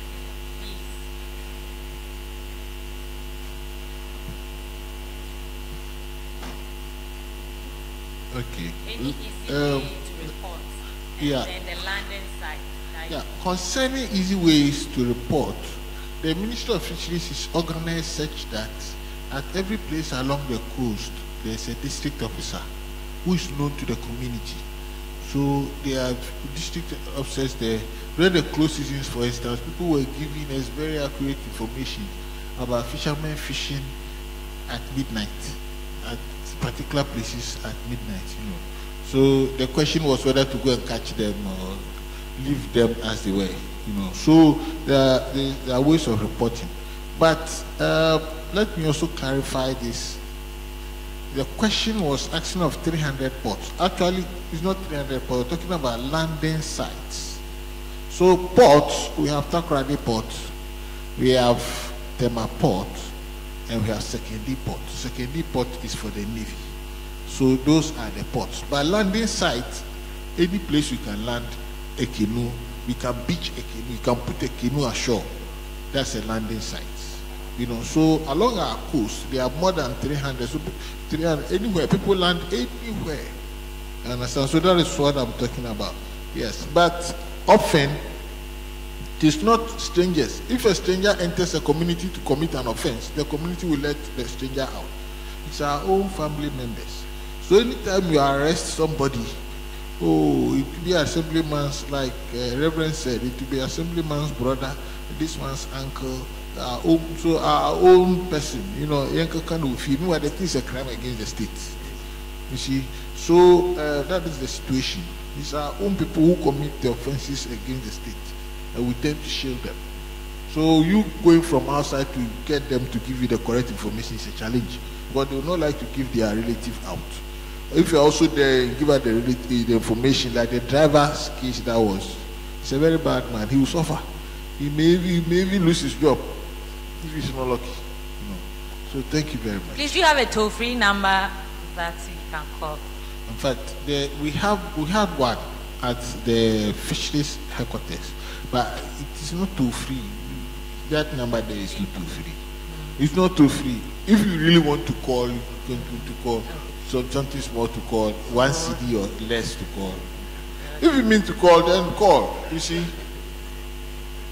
Please, can you put out the number if you can recall? Okay. This fisheries. I think Commodore have spoken a lot about this very issues of the landing beaches issues. And what I want to add is that we also have, at Committee 2, we also have a very big monitoring screen that we use to track the activities of fishermen at sea. Yes. So, and we also have some of the naval officers that has been recruited to our office, and they have been alternating them. That is why we have this particular number. And this particular number is also in the domain of the fishers, that they find somebody doing the wrong things, they usually call to inform us.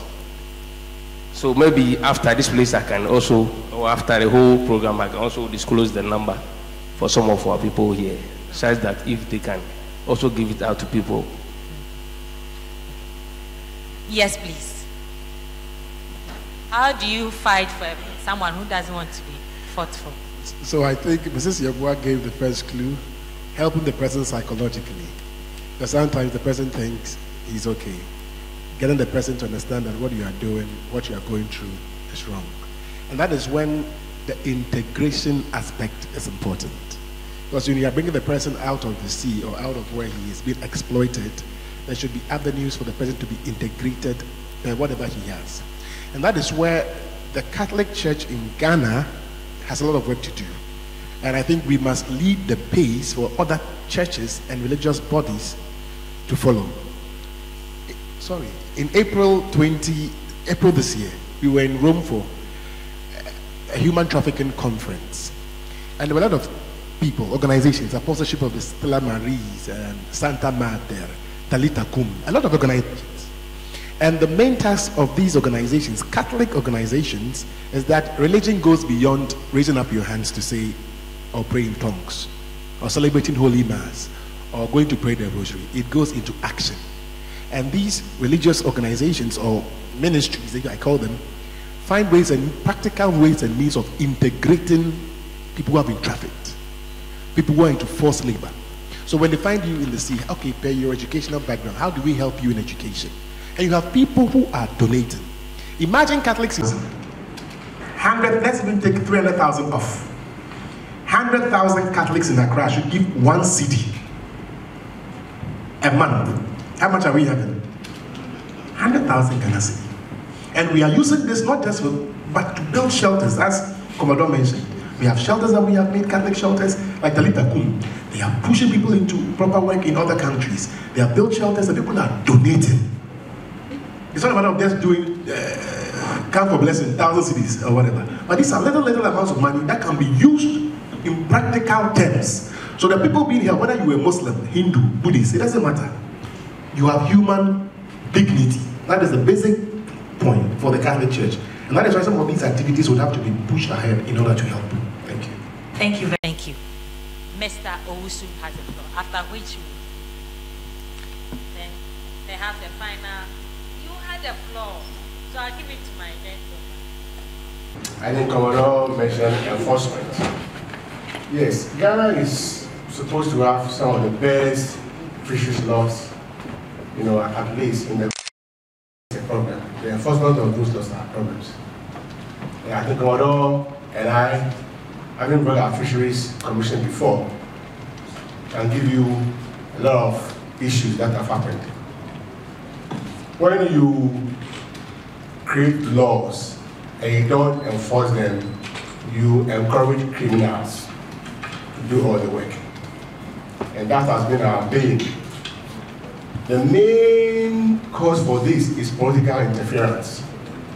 You'll be working on a case, then you get a letter saying that the fines have been reduced. There's no provision in the Fisheries Act on the airline that allows a minister to reduce fines. But I've seen it being done. It's not a hearsay. I've been secretary to the commission for about 10, 12 years before coming on retirement. Even on retirement, I was a government member of the settlement committee.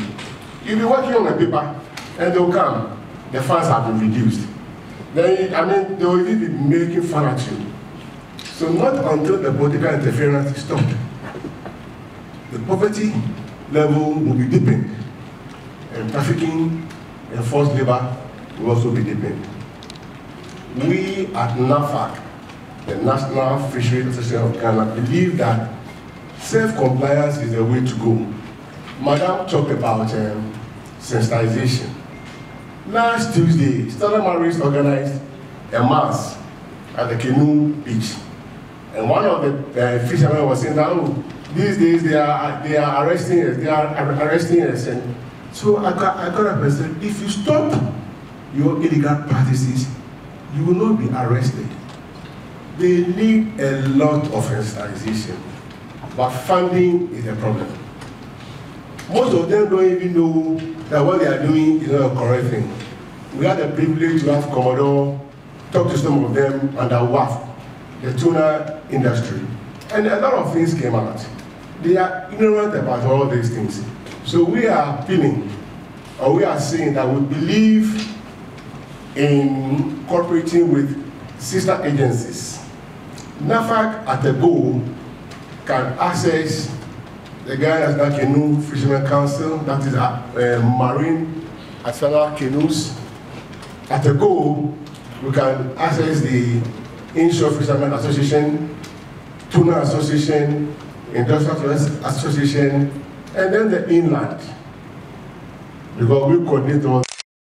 We will also be proactive to get in touch with some of these organizations so that together, when we're able to sensitize our fishermen, not only on forced labor, but even on IUU fishing, then at least the poverty level will be reduced so that we will all sleep in peace. Thank you very much. Thank you. Okay, your hand was after you, the gentleman. Why? Yes. Chief Petty Officer Chamber. Sir, you said some people, maybe the fishermen, some of them, they don't know that they are victims of trafficking. So how would they know? And how would they come out from it? Thanks, sir. It was a political will and a political irony. And the reason why we do what we do sometimes is really, I'll give you an example. Are we organizing this seminar in order for us to assess?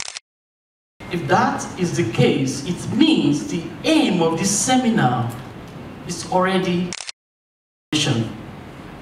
Yes, we're talking about forced labor trafficking.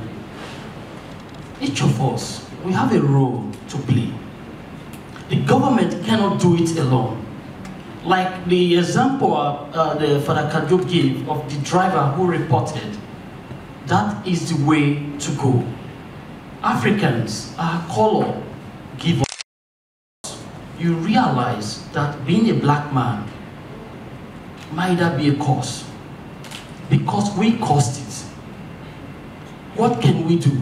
Let us begin to envisage a change. Be the change you want to see in the world. We have our commandant here, the Reverend Father is here, the student, marine student, they are all here. Since we already have a weak institutions who cannot fight for us, we cannot remain like this. We can do something to make a change. Ghana will become a better place. Nigeria, Liberia, you can name it. But why are we the way we are? Because we see evil, we let go. And evil triumph when the righteous. Attending to most of the presentation is on, especially the Fulda region, the fishing side. Yes. Okay.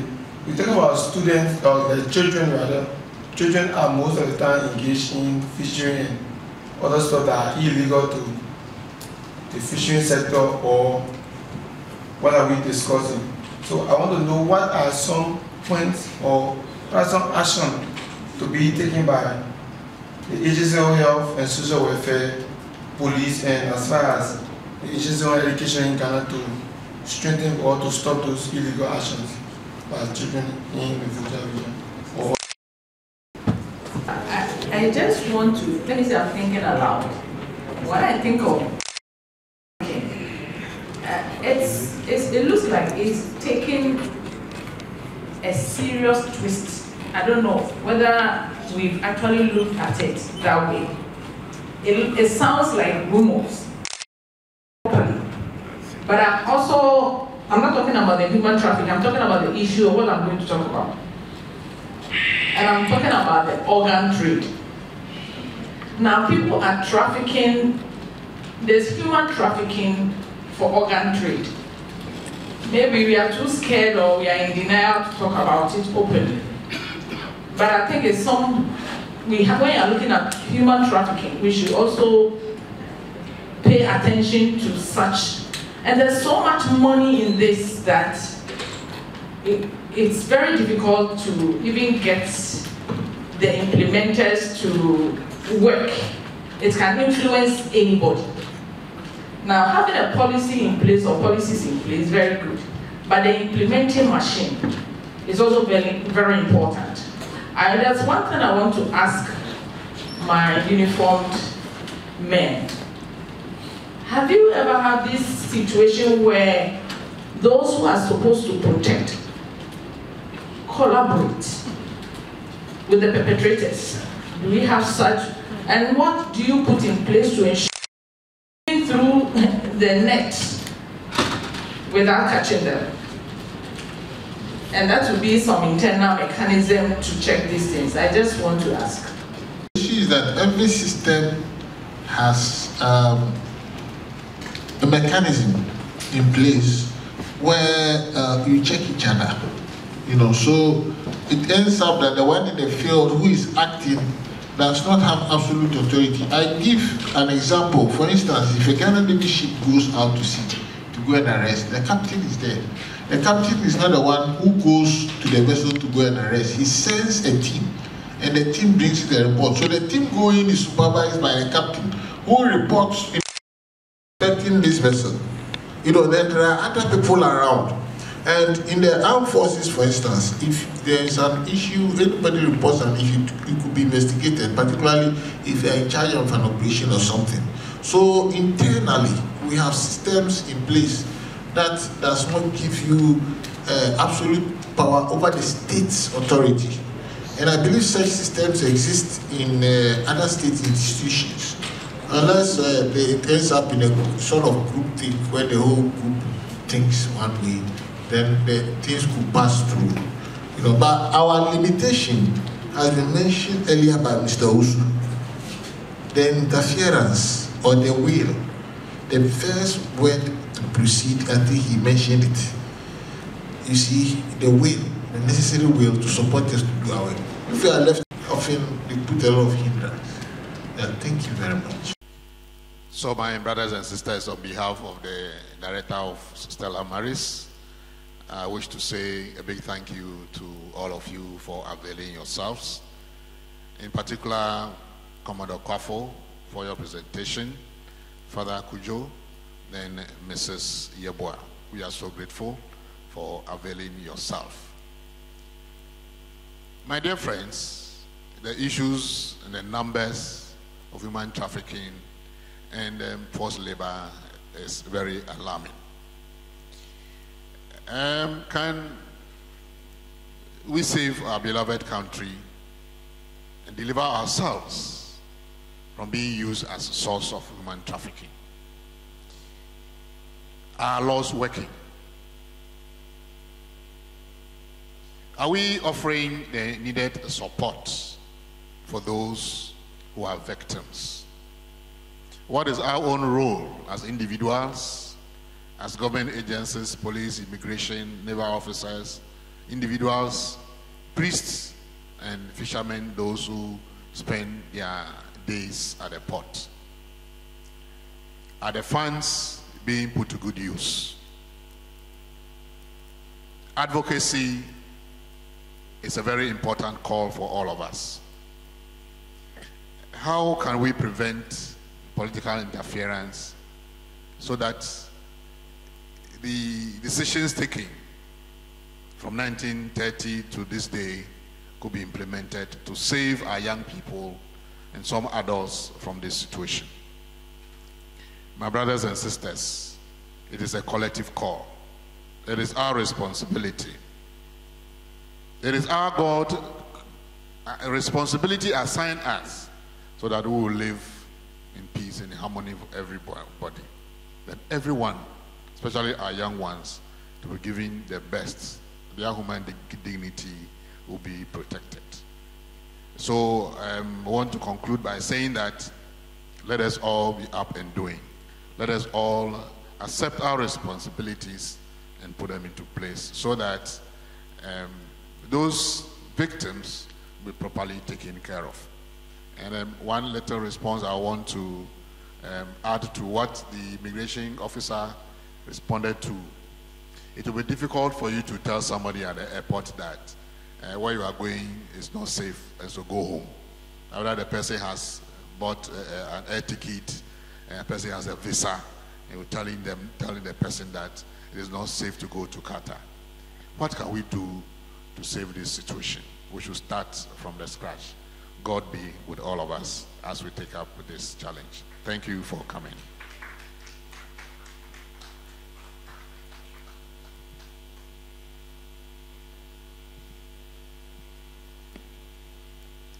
Please let us pray.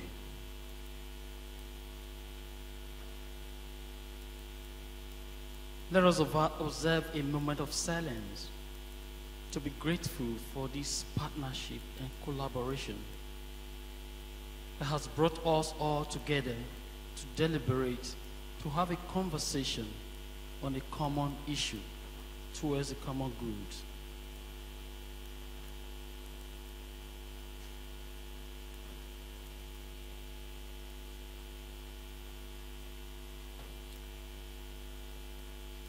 In the name of the Father, and of the Son, and of the Holy Spirit.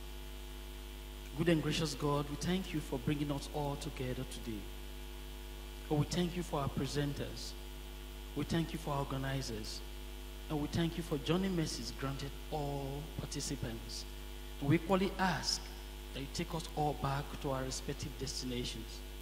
Lord God, we've had our conversation. Please give us the grace to be the change that we want to see in the world. We make all these prayers in faith to Christ our Lord. In the name of the Father, of the Son, and of the Holy Spirit.